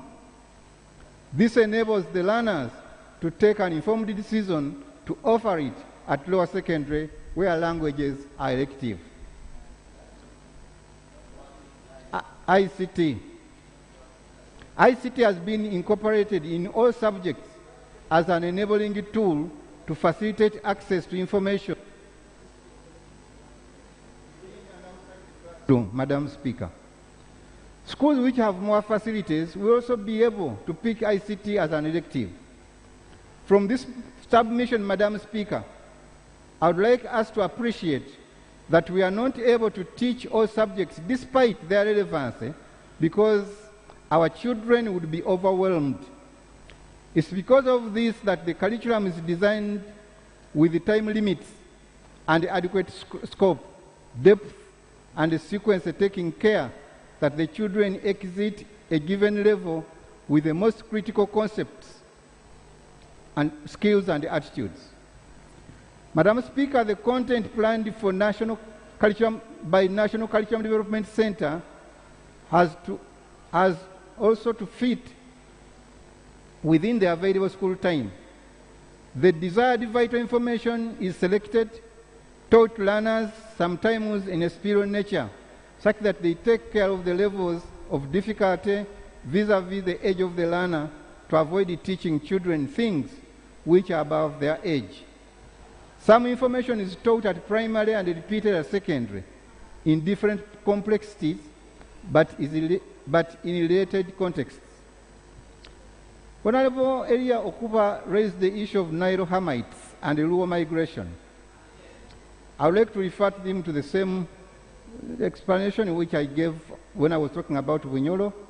When you look at that topic of state formation in East Africa, which has a package of pre-colonial societies, both the centralized and non-centralized, especially bullet 3, which you will see when you open that book of the Nucleus, this is very well explained.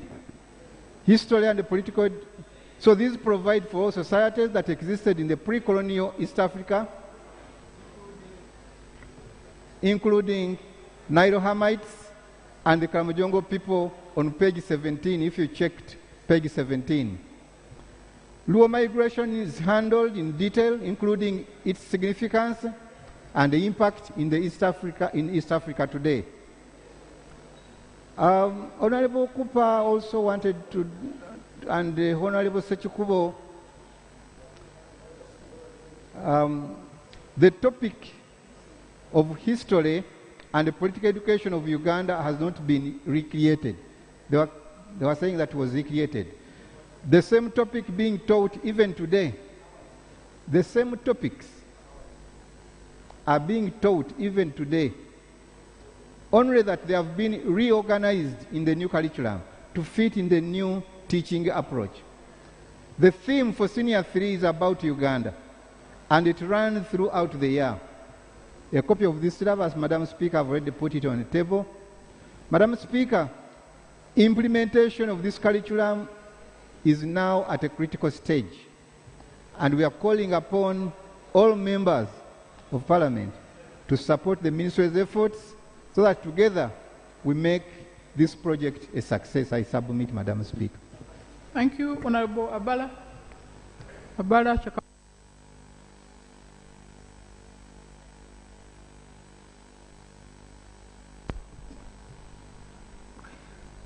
Let me just read the names.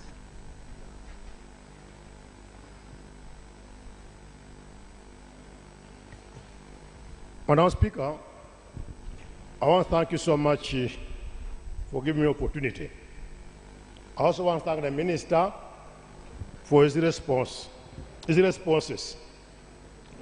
My problem, Madam Speaker, here, as you know, what he was talking about, what he has been referring to, the sketches like what we call a curriculum.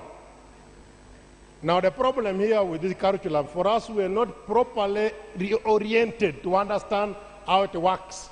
That's why all these questions are actually coming every day. Madam Speaker, when we begin to think that it is only some areas, some names that must appear in a curriculum, that's why we have a problem.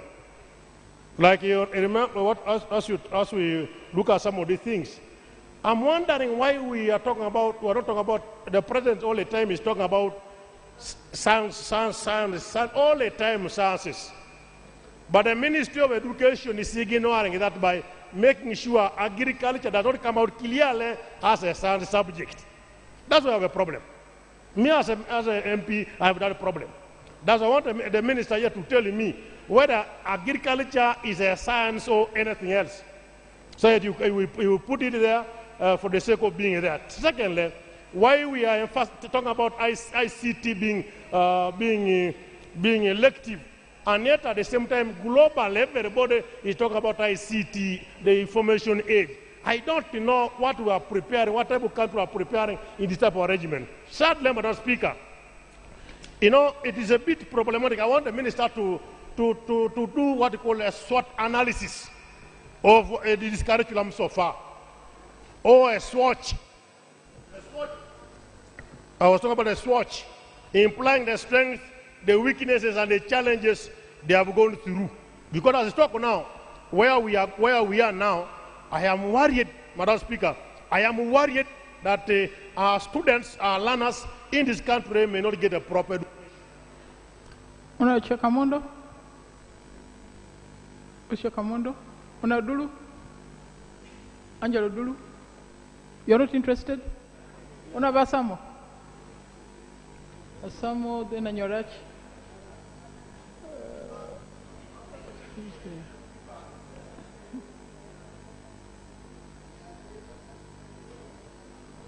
Honorable Asamo is coming.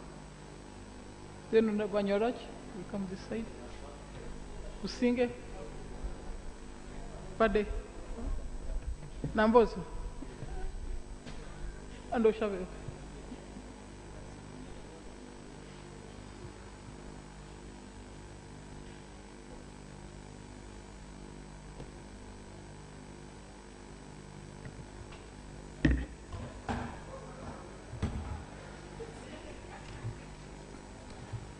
Okay, thank you, Right Honorable Speaker. And I want to thank the Minister for his response. Madam Speaker, I want to agree with the Minister that at primary people learn agriculture. But it's only when you reach secondary that you begin seeing the future of a student. Because at lower primary, it is the teacher who is giving you the knowledge. But when you go up, you begin learning. We are saying agriculture is the backbone of Uganda. But we want to tell the children to take it as elective.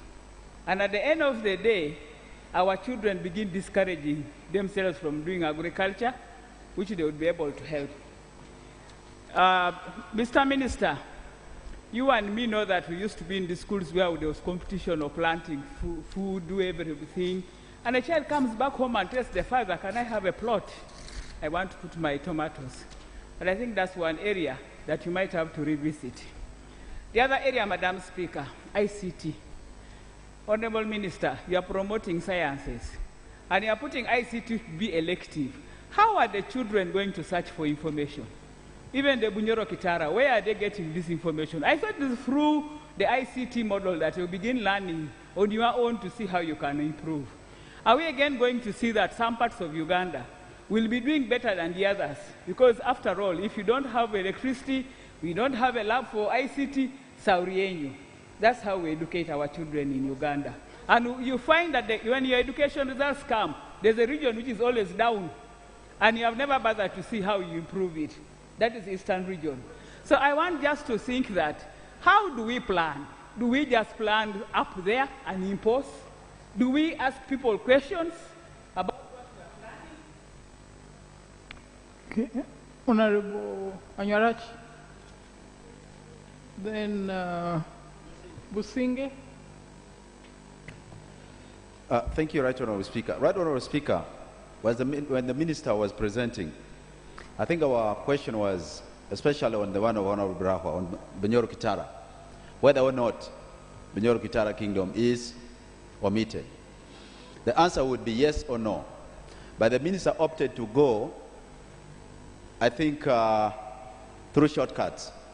And when he was saying that Bunyoro Kitara is not omitted, he went ahead to say actually they submitted a list, a corrigenda list. That tells me that, Right Honorable Speaker, actually Bunyoro Kitara is omitted. Now, and he goes ahead to explain and say, among the pre-colonial societies, Bunyoro Kitara, Teso, and so on is included. The point is, if the children, he also went ahead to say, the children should discover for themselves.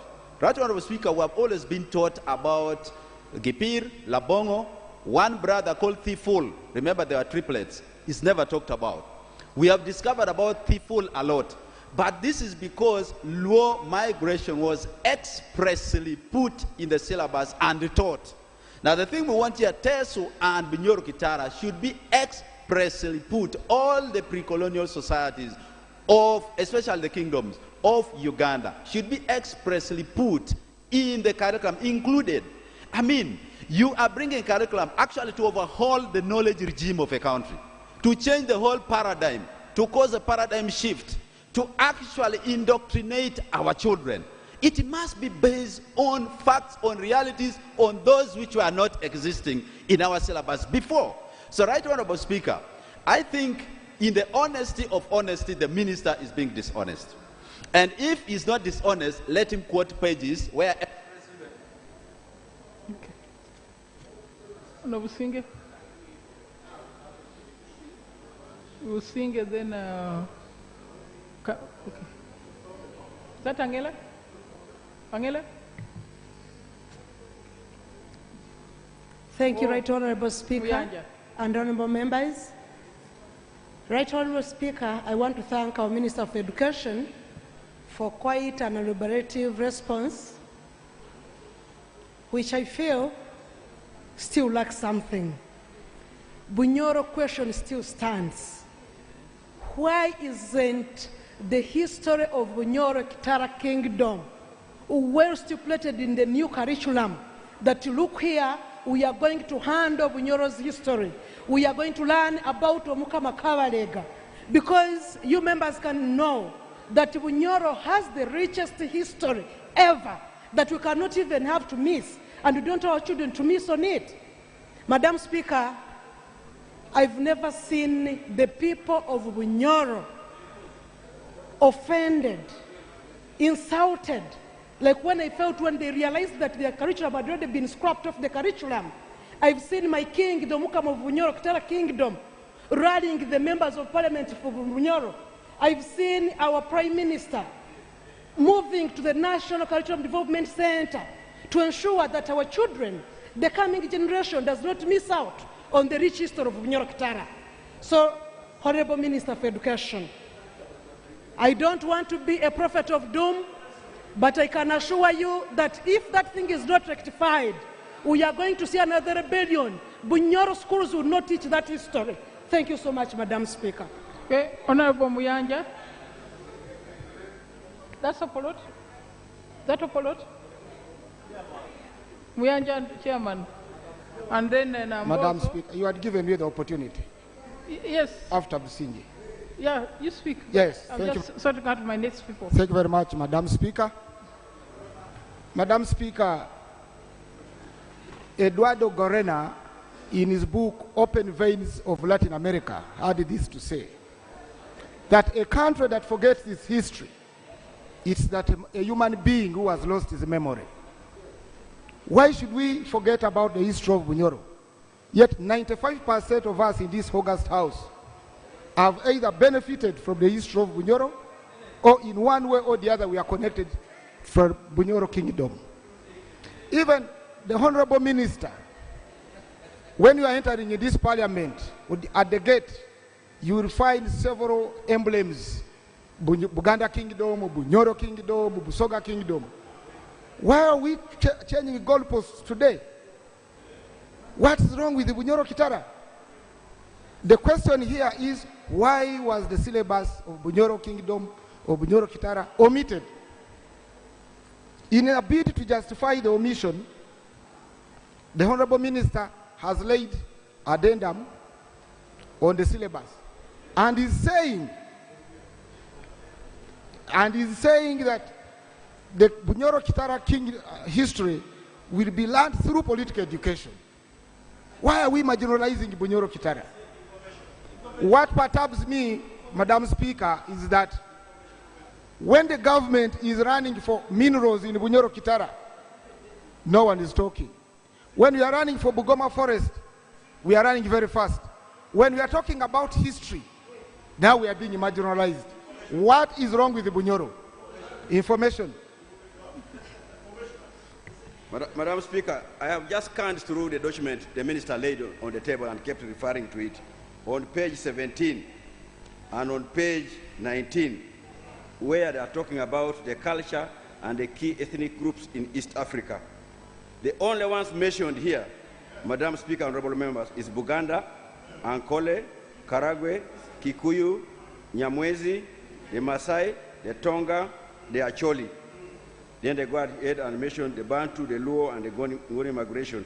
There is nothing specifically here about the Bunyoro Kitara. The Ataker, which comprises of the Karamojong and the Iteso. There is nothing, Madam Speaker. So, Madam Speaker, can the minister clarify? Order. Just a moment. This document here, if the minister can specifically tell us where it is mentioned in this book. This is the book he laid on the table, Madam Speaker. Further information. No, further information.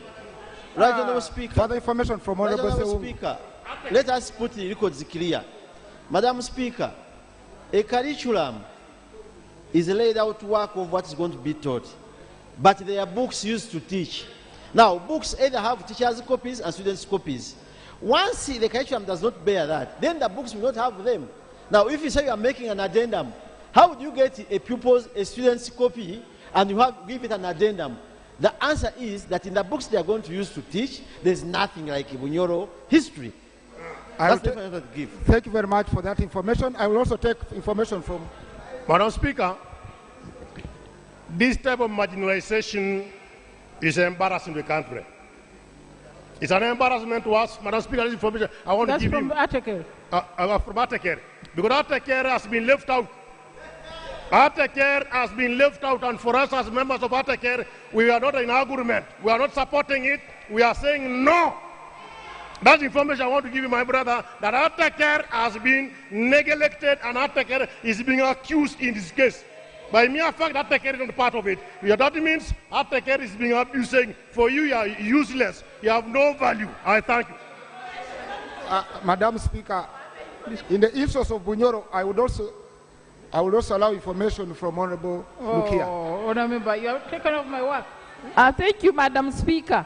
Madam Speaker, when you look at the whole thing and the history, the Sabines are not there. When you look at Bunyoro Kitara, and all those other areas that they have left out. There are minerals there. So maybe there is an intention to leave out the history of these people and take over all their minerals and also leave out the people. So for me, I'm against it. Thank you. Madam Speaker, I would humbly pray that we disallow this, the minister's, so that the minister goes back on the round table with his team to find a way of incorporating, emphatically incorporating the history of Bunyoro into the syllabus. I thank you, Madam Speaker. Honorable Muyanja. Muyanja, then Opolot. Thank you, Right Honorable Speaker and Honorable colleagues. Right Honorable Speaker, the Minister is emphasizing ICT. Right Honorable Speaker, as we speak now, so many students are having courses online. But my surprise, Right Honorable Speaker, we are spending not less than 12,000 a day for our sons and daughters to have MBs. Because the Minister of Education failed to deal with the Minister of ICT to make sure that they provide sporty networks so that our children can access. Right, Honorable Speaker, when you go to some areas like now to Mukono Municipal Council and other areas where they have the internet, you find the youth crowded over there. It is my humble request that the Minister of Education deals with the Minister of ICT and create sport centers where the children can access the internet, because you cannot emphasize ICT when really accessing internet is because it's still a problem. I thank you. Honorable Polot, Chairman, then Nambozo, Oshawe, Babadiri, Abbott, and then Nambozo. Thank you very much, Right Honorable Speaker. Your regional corporation.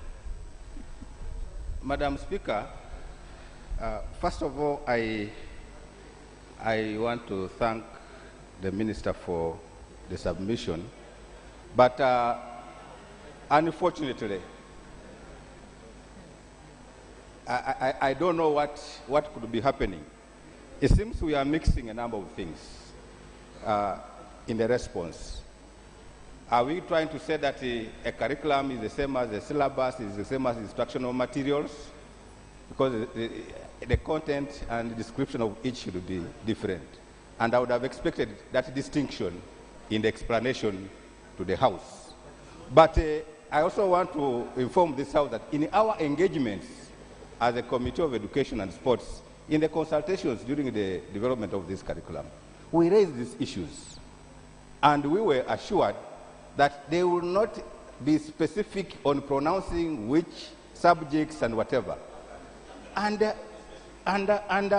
if you are going to talk of history of East Africa, of Uganda, of wherever, and then you again go an extent of highlighting a few, then you are excluding some.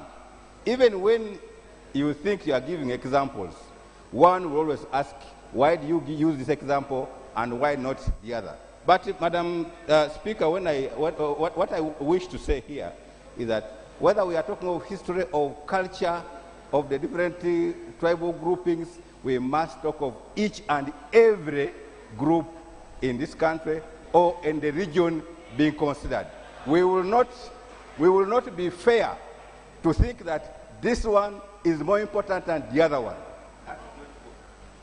I therefore want to appeal to this House and also to the Ministry of Education through the Curriculum Development Center to ensure that all tribes and their history are treated equally, because I am what I am because of my origin.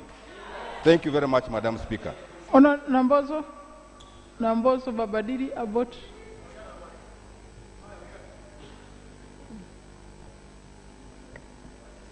Thank you very much, Madam Speaker. I was just about to also add that I did not hear about Bugisu, and for clarity and identification of culture, you cannot, or you can you can't fail to talk about circumcision in Uganda. So Bugisu must be included among the writers of that history. Thank you very much, Honorable Minister, for your report. It was very good, but I'll just add this as a teacher. First of all, the teachers in private schools are crying. They have seen you as part of the National Task Force for COVID. They do not have food because they are not paid when they are not at work. Two, the DEOs, at least in Sironko, I found my DEO as part of the COVID team. So I don't think the RDC should be receiving the education materials because I think that is misplacement. And three, Honorable Minister, we are going through this pandemic, and as a country, I'm thinking that the ministers need to work in tandem. Post-COVID, we need to have a few visible structures that we shall look at and say, when it was, this happened. For example, we are talking about teaching materials not being enough. I don't think they've reached the mountains in Elgon. I am suggesting, Honorable Minister, is it possible for the ministry? Is it possible for the ministry to equip every district with a printing machine so that we can print more of these revision exercises so that we do not have other places not getting materials? Because, for example, in Sironko, you know we've not had good performance. And if others are getting, because they have power or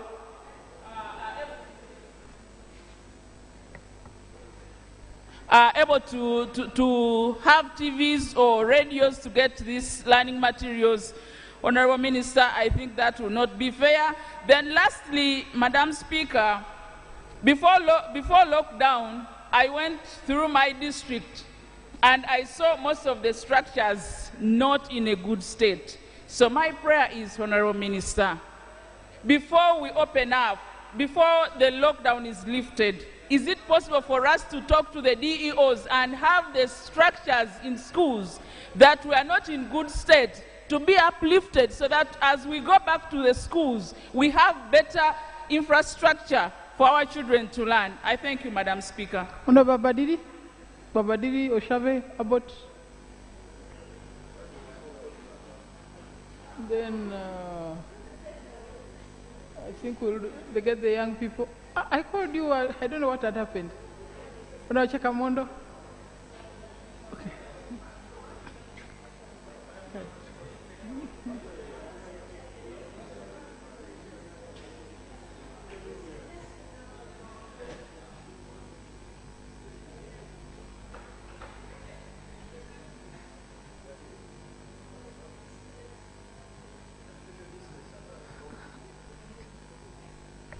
Okay. Thank you very much, Madam Speaker, for giving this opportunity. I would like to thank the Minister for the responses he has given us. Madam Speaker, my understanding of syllabus is that that is a guideline which will help the teacher pick what to be taught to the students. And that is what is going to be examined. And if anything does not appear on the syllabus or syllabus in general, it will not be examined, it will not be taught. That's why we're saying Uganda, we have very many tribes and we have very many kingdoms. They should also be taught. Every Banyoro is not put there. Like even the whole West Nile is left out. Yes, the Agofe, Erinnikakwa, the Ali Kenyi. This history is very important that our children of Uganda should know, even the whole world should know. So I urge the minister to include these tribes in our syllabus and in our curriculum. Madam Speaker, regarding the thematic areas to be taught, it's a good idea to teach in vernacular. Because at the beginning, when a child comes from the village, definitely doesn't know anything like English. He can be taught in the vernacular. But English must be a subject, so that by the time he reaches P3, he knows English and he can be taught in English. I think the thematic area is very important, but we need to include all the languages, not select some few. That I feel the thematic area is very good, but we need to teach the children so that they improve on their English. Otherwise, okay. Oshave, about then Macho wrote, then we get Nawata Deke, Lily, and close with the Gonzaga. Oh, Chakamondo. Okay. Thank you very much, Right Honorable Speaker. Right Honorable Speaker, any country's heritage, these cultures are our heritage. And I do not know why the minister comes here to beat around the bush, trying to explain about the matter of Munyoro. Honorable Minister, I know there are technical people who sit there and try to ignore matters to do with the culture. Our least expectations was to see you come here to say, honorable members, it was an omission, and we are making sure that the history is there in the curriculum. And you should, by the way, tell us other cultures, other histories within the country that you're still adding on the list, because we need every tribe, every culture included, because every culture has its own history. So I think we can do better than that, other than trying to convince us that it's there, when in actual sense does not exist. Madam Speaker, the matter of teaching our children in local languages, I think it's high time we do an assessment. Because, Madam Speaker, the teachers who are recruited to teach in these schools, not all of them know the local languages, especially in urban schools. So urban schools end up teaching in English because the teachers they have not necessarily know Luganda. They can be of people coming from other areas. Or they may not necessarily know the local language in that area. Madam Speaker, recently we offered a child from a child that needed help, Madam Speaker, that as a home. This child came in P5, but when we brought that child to an urban school, she couldn't read, she couldn't do anything, and they had to demote her to P1. And that's the dichotomy that we have. In rural areas, she's in P5, but when you bring that child to urban schools, she can only go to P1. That's very unfortunate. And it's high time we assess these local languages kind of curriculum. Thank you. As I invite Honorable Abbott, Honorable Minister, as far as I can recall, vernacular teachers were phased out. We no longer have vernacular teachers. So who is teaching the thematic? Honorable Abbott. Thank you, Madam Speaker. My point is that the problem we have is that people sit in Kampala here, make decisions without consulting Ugandans. Honorable Minister, these materials you are talking about, I've just been consulting with the DEO of Namaingo. They reached yesterday. They are stranded how they are going to transport these things to the islands. And your reason was that they are just trying to make revision. As a teacher, I also understand what revision is and what it adds to a student. So it is very important. Then lastly, the issue of Bunyoro Kitara. My colleague talked about, because the question was, why was Bunyoro Kingdom omitted? And indeed, you talked of a Korigenda. The history of Uganda is very clear. For me, I really like the history of Bunyoro Kitara. Because when you omit it completely, automatically it means we are making Ugandans not to understand the history. Because even the resistance movement that was started by Yoweri Kaguta Museveni must have got their examples from the kingdom of Bunyoro Kitara, when they were resisting the whites. So those people who resisted the whites, who made us to understand what resistance is, then you are omitting them in history. You are telling them that, okay, I think that's not good. Where can you be in Uganda here not to understand Kabarega of Bunyoro and the role he played here, how he organized the army? Then you are saying you are omitting it. I think it is very say that it was a mistake and you are going to make something. Let me give information to my friend, then you can summarize and I go away. Thank you very much. Thank you very much, my colleague, for giving way. The information I felt I should give, I think even our arguments get mixed up when we argue for Bunyoro, then Bunyoro Kitara. The two are slightly different. Bunyoro Kitara is the history of our region here, the intercaspian region, the bigger region, Toro, the mountains in the Rwenzori, the other side, even Uganda, in the north in Chope, there are rules. That's part of Bunyoro Kitara, the bigger one. So this Bunyoro is, yeah, even Busoga. Bunyoro Kitara gave emergence to many kingdoms. I mean, if you start from the Bachwezi, Batembuzi, then the Luo Babito, now you are going north. So, Right Honorable Speaker, why people insist that it shouldn't miss is because it summarizes the history of the region. When you select 1, 2 tribes, you miss out others. I thought this is important to put clear on the record. It's better we take it the bigger, such that in the peopling of Uganda, then different tribes can be seen, but from the bigger perspective of the Bunyoro Kitara. Thank you. Honorable Orot, followed by Honorable Macho, then Chekamondo. You have just come. Dialogue.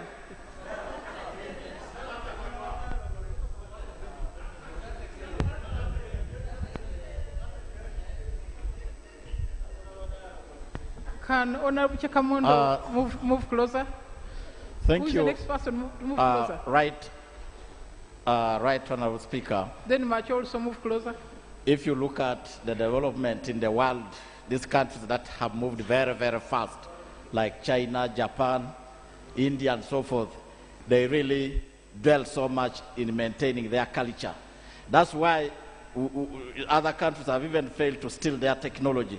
Therefore, the issue of this bigger kingdom, Ataker, for example, the Ataker group of people used even to manufacture guns, Madam Speaker. Then if you go to details of Bunyoro, you can be surprised to see that it was King Kabalega who fathered Jomo Kenyatta, who became a great leader in the yes. So you realize that this kingdom is very, very important in our history.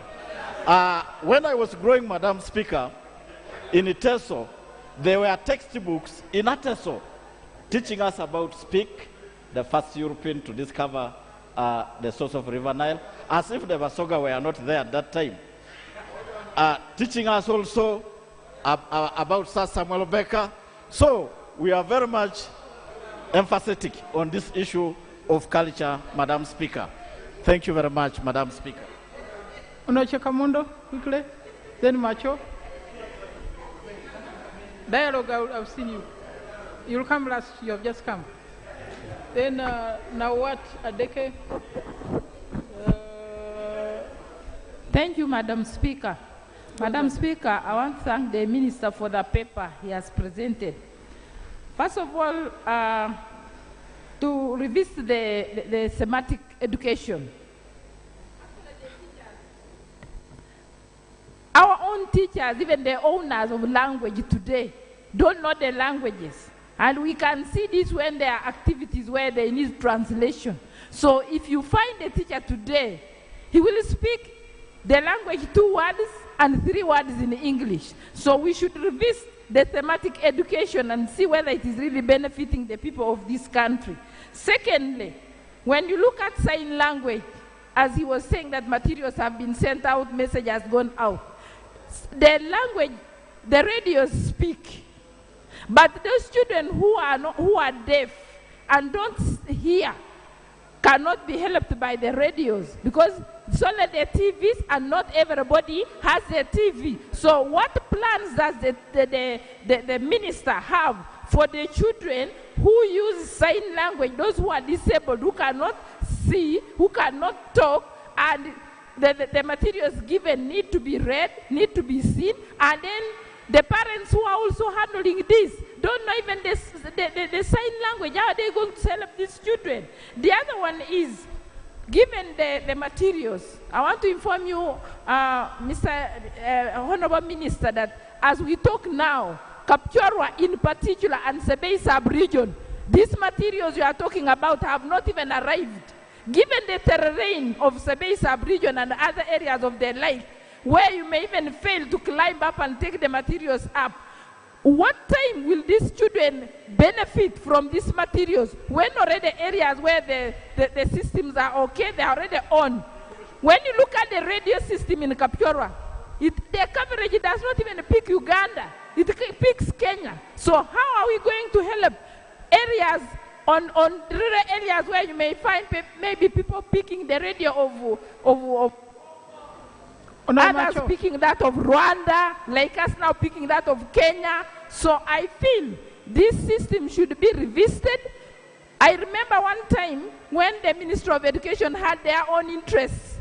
So they changed the whole syllabus and curriculum just to benefit a few children of the people who are in the ministry. So if it is also an intention of just having your hidden agenda for your own children, this one must be revisited and really see to it that we get something that benefits Ugandans. I thank you, Madam Speaker. Honourable Macho. Now, honourable members, on the issue of the radio reception in Kapchorwa, I have reported almost 7 times on the floor of this House that the people of Kapchorwa are not able to listen to Uganda radio. I've even written letters, but nobody has taken an interest. I want the Minister for Information to come and tell us when they are going to rectify that. Each time I go there, that's what they tell me. Honorable Macho quickly, then Nawat Adeke. Madam Speaker, I want to thank the Minister for his report, but many times I say some of these reports are forced on ministers to give. Madam Speaker and my colleagues, if you analyze the minister's report very well, you find that Bunyoro Kitara intentionally is being swept from the politics of this country. And me, I want to tell the people from Bunyoro sub-region who are here that this is intentional. This is intentional because some of us, we picked interest to become leaders when we read the history of the Kabalega. The fact, sometimes I say, I wish I was a grandson of the Kabalega, because he was a very strong man, a strong leader. Ladies and gentlemen, some of us who keep crossing to Kenya, in Kenya they believe even the family of President Uhuru Kenyatta has a background from Bunyoro Kitara.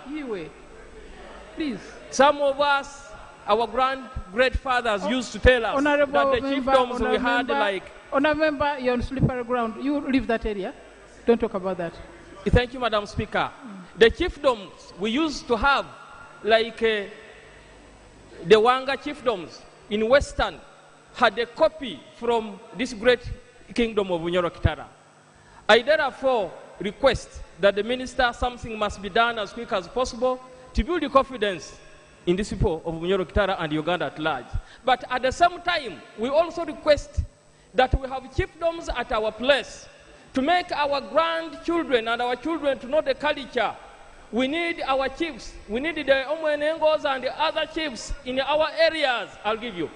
Later. We need our chiefs also to be included. It's almost curfew. Please close. To be included in the curriculum of this country. But lastly, Madam Speaker, we have a saying that any tree is always nurtured from the nursery bed.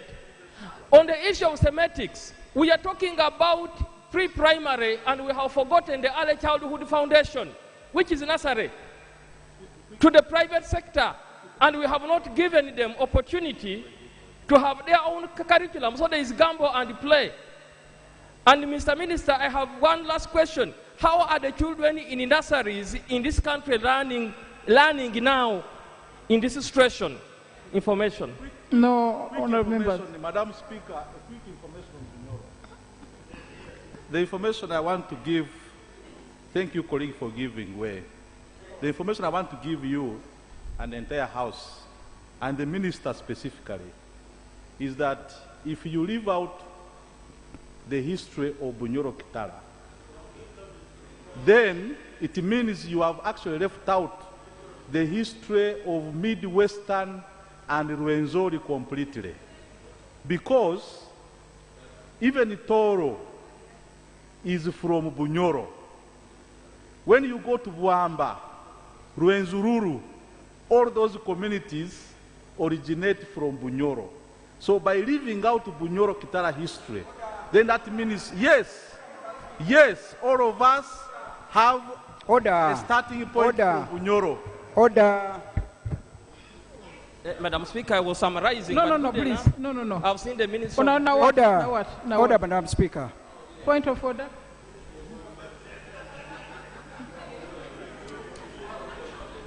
Madam Speaker,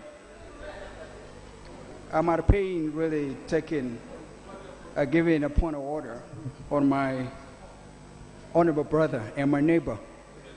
But my people are watching. And I think it will be extremely unfair to my community for me to allow a colleague to distort history. Madam Speaker, it's crystal clear where the Rwenzururu originated from. Crystal clear. Now, I would rather that my brother focuses on realities than distorting history.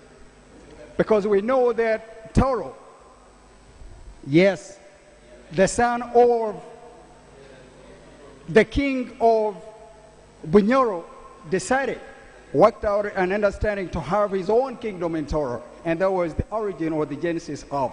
So my point of order, Madam Speaker, is my honorable brother in order to distort history that is as crystal clear like it is? I would rather that we debate and allow ourselves to focus on things where we have sufficient information than things. Now, lastly, Madam Speaker, as a Minister for Foreign Affairs, Madam Speaker, it cannot be your parliament to get us into a diplomatic challenge where we are sucking in the history of other countries. It cannot be a sitting presided by you, Madam Speaker, and I ask you, if it pleases you, you expunge contributions from colleagues that have a lot of distortions, especially stretching to countries of our neighboring, distorting history. Madam Speaker, I beg to submit. Okay. Lastly, Madam Speaker. No, now what, please? We are finished. You have taken almost 10 minutes. Now what? Adeke? Lily? It's almost curfew time, other members. No, but we have to leave. The staff have no transport, they have to walk. Yes. Thank you, Right Honorable Speaker. Madam Speaker, when the Minister for Education was presenting a statement on the new curriculum, the justification they gave us was that the current curriculum we are using was developed during colonial times. But now it is surprising, Madam Speaker, that this new curriculum is excluding some communities, which to me is very discriminatory. And it's like we are still having the colonial mentality, because the colonialists did not have interest in some communities that time. And yet, most of our communities had their own way of life and their style of leadership. But now to concentrate only on those areas which had kingdoms is unfair. Because, Madam Speaker, if you look at communities like among the Karimojong and the Pokot for that matter, although we didn't have kingdoms, we had Kral leaders who held the people together until now, this level where we are. Madam Speaker, if you went to Karamoja and Amudat in particular, you would find that although we have the LOC system, a LOC one cannot work alone in the village without the kraal elders. In fact, the kraal elders are even more listened to. So, Madam Speaker, it's very important to have all the communities of this country. That is why, Madam Speaker, I would request that communities like the Karimojong, the Pokot, the Ik, the Sabin should also be included. It shouldn't be a by the way to say that there will be... No, Adeke. No, other members, we have very little time because we are to leave. The staff don't have transport. There are no buses. They can't drive cars. They have to walk. So we need to finish by 5:30. Thank you very much, Right Honorable Speaker. Right Honorable Speaker, one of my favorite authors of all time called George Orwell said that whoever wants to control the future should control the past. And for me, I see that the systemic deletion of Bunyoro Kitara from the curriculum is a systemic deletion of some ethnic communities from the history and present of Uganda. Right Honorable Speaker, we need a conscious population. The effect of deleting Bunyoro Kitara means that we are raising children who are not politically conscious. They are not conscious about the heterogeneous nature of Uganda. They are not conscious about the multilingual, multi-tribal nature of Uganda, which makes us who we are. Right Honorable Speaker, I must honestly say we are sitting on a bed of thorns. Our country has so many tribal and ethnic sentiments that drive everything, even development. So we are watching. We will not allow the government or the minister or whoever is in charge of rewriting the curriculum to delete and risk our population to being a totally non-conscious, non-politically conscious population, to risk many communities which have been deleted. The HSO are not there. So this is actually a wake-up call to all of us, that every Ugandan, as long as you claim to be Ugandan, you must appreciate that we are heterogeneous in nature, there are many tribes, and we coexist, and we all have a right to equal development, equal access to resources, and that's how it should be. No, really, I don't get Mukitale.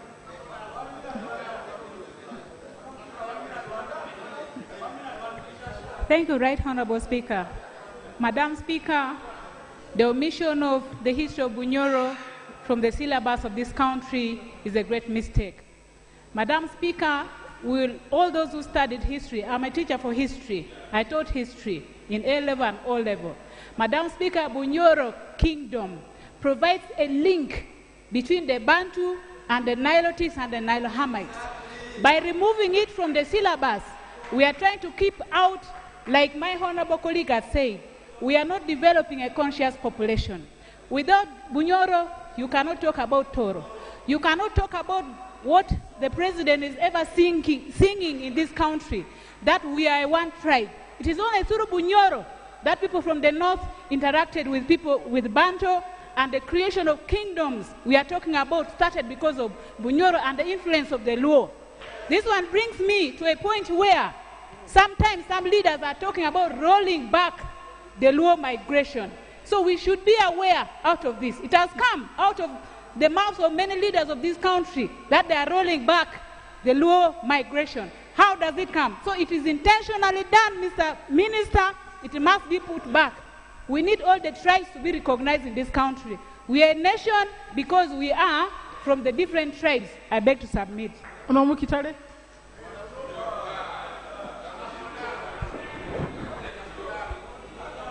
Right Honorable Speaker, I want to congratulate and salute all members of Parliament for having discussed this matter. As a person who believes in national dialogue, unity and diversity, regional balance, I am happy that this question, which, Madam Speaker, you allowed me to raise as a matter of national importance, has been debated with the whole Parliament unanimously getting concerned. Remember, Madam Speaker, when I raised it, I said I'm speaking for the interlacustrine region. I'm speaking for the Great Lakes. I'm speaking for the Lango, Acholi, Busoga, Buganda, including our people in, Madam Speaker, who attend the Mpango with you from Kenya, from Tanzania, from DRC. But remember, I warned that the spirit of Kabalega is not happy with the new curriculum. So don't be surprised the moment you forced it when Parliament had said no, education institutions have closed. So from a spiritual angle, can I request we take advantage of the COVID lockdown to revisit the curriculum? Seriously, revisit the curriculum now, so that by the time the lockdown is over, you answer the questions. Parliament took the whole day to discuss the curriculum. You trust it. You implemented without listening to our resolution. And what has happened? COVID has now stopped us. Can we start national dialogue with the curriculum? Can we start national dialogue with the curriculum? I am a son of a headmaster. I am an educationist. I can tell you, Madam Speaker, just the final one. If you want the future of a country, it is through the education system. Minister Mingo is my teacher and a good friend, an educationist like me. If we don't impart the right education, if we don't give the right skills, we shall not mold the generations we want we shall not bequeath what we want. I would like to request as a matter of urgency, as we discuss all these challenges of COVID, as we look at the socio-economic matters, can the agenda of revisiting the education curriculum, the challenges which were very well elucidated by Parliament, which were abandoned and said we are going with it without. God has decided we can turn this bad challenge into an opportunity. Let's revisit the curriculum. What I would want to hear is that the Curriculum Development Center, working with all other agencies in education, are now coming in a more sober mood than they operated last time. Because some people were driven by other interests, others were service providers, they wanted to print materials, but we have realized as a country we have a problem. And again, on the question of the learning on radio and on TV, I've been talking about the question of regional balance, the question of every part of this country being looked at as an entitlement. Can we make sure the money we gave to national guidance and information, every citizen of this country, every land of this country, even during the COVID, as you are revisiting the curriculum, at least can partake of what government is giving, either by TV or by radio or any other means. Madam Speaker, I want to once again thank you, thank all members of Parliament who now have in unison agreed that it's not all about tomorrow, but the whole of us. Honourable members, I think the Minister, you must by now be aware that this House does not agree with the deletion of Bunyoro Kitara from our history. We are not satisfied with your explanation when you said they are going to discover. Madam, but I want to read what you wrote. Can I say one thing? Just one thing. Okay, no, just one thing. Thank you, Right Honourable Speaker.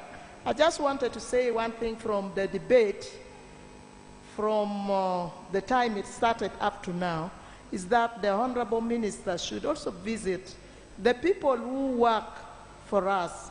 I see that there is a bit of incompetence, or they want to do things in a hurry to the extent that they leave out substance. So you revisit your technical staff. You have seen from here. So this is all what I wanted to observe. We already made an observation even earlier that the work was not quality work. So do that. Thank you. Honourable Minister, I just want to read from your book, page 19, where you say, let learners brainstorm and compare the centralized and non-centralized states they are familiar with in East Africa. Which are these? Then after that you say, to guide learners, to understand the organization of the following societies: Buganda, Ankole, Karagwe, Kikuyu, Nyamwezi, Masai, Tonga, Acholi. Yes.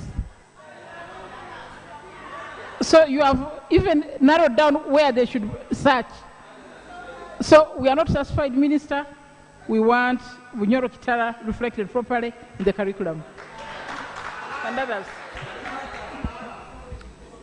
Thank you very much, Madam Speaker, and my dear colleagues. Madam Speaker, I want to make two things very clear. One, our Ministry of Education and Sports attaches a lot of value or importance to the history of each and every group or tribe, society. Allow me to listen to me, Honorable Seungu, please. And not even a single tribe or society's history will be lost. I told you, Madam Speaker, I said at the beginning that what I laid on paper, on table, is what had been prepared. All that has been said here and everything is going to be captured. We are now preparing. I've already told you, we have already prepared a collegium. This has been sent to our printers. When they are developing the textbooks, all these groups are going to be captured. Nobody, not even Bunyoro. Bunyoro is so important, like any other tribe. Nobody is going to be left out, Madam Speaker. And this is... What's the time frame? What's the time frame for that? Madam Speaker, give me 2 months. You say difference.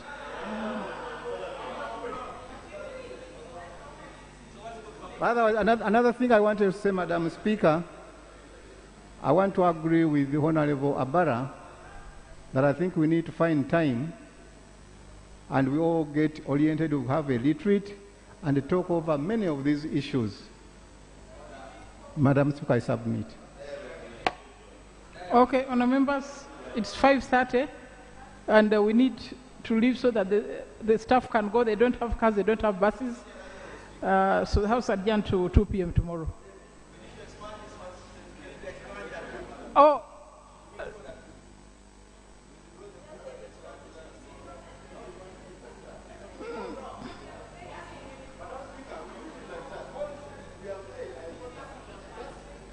So we give him the 2 months to give us the update.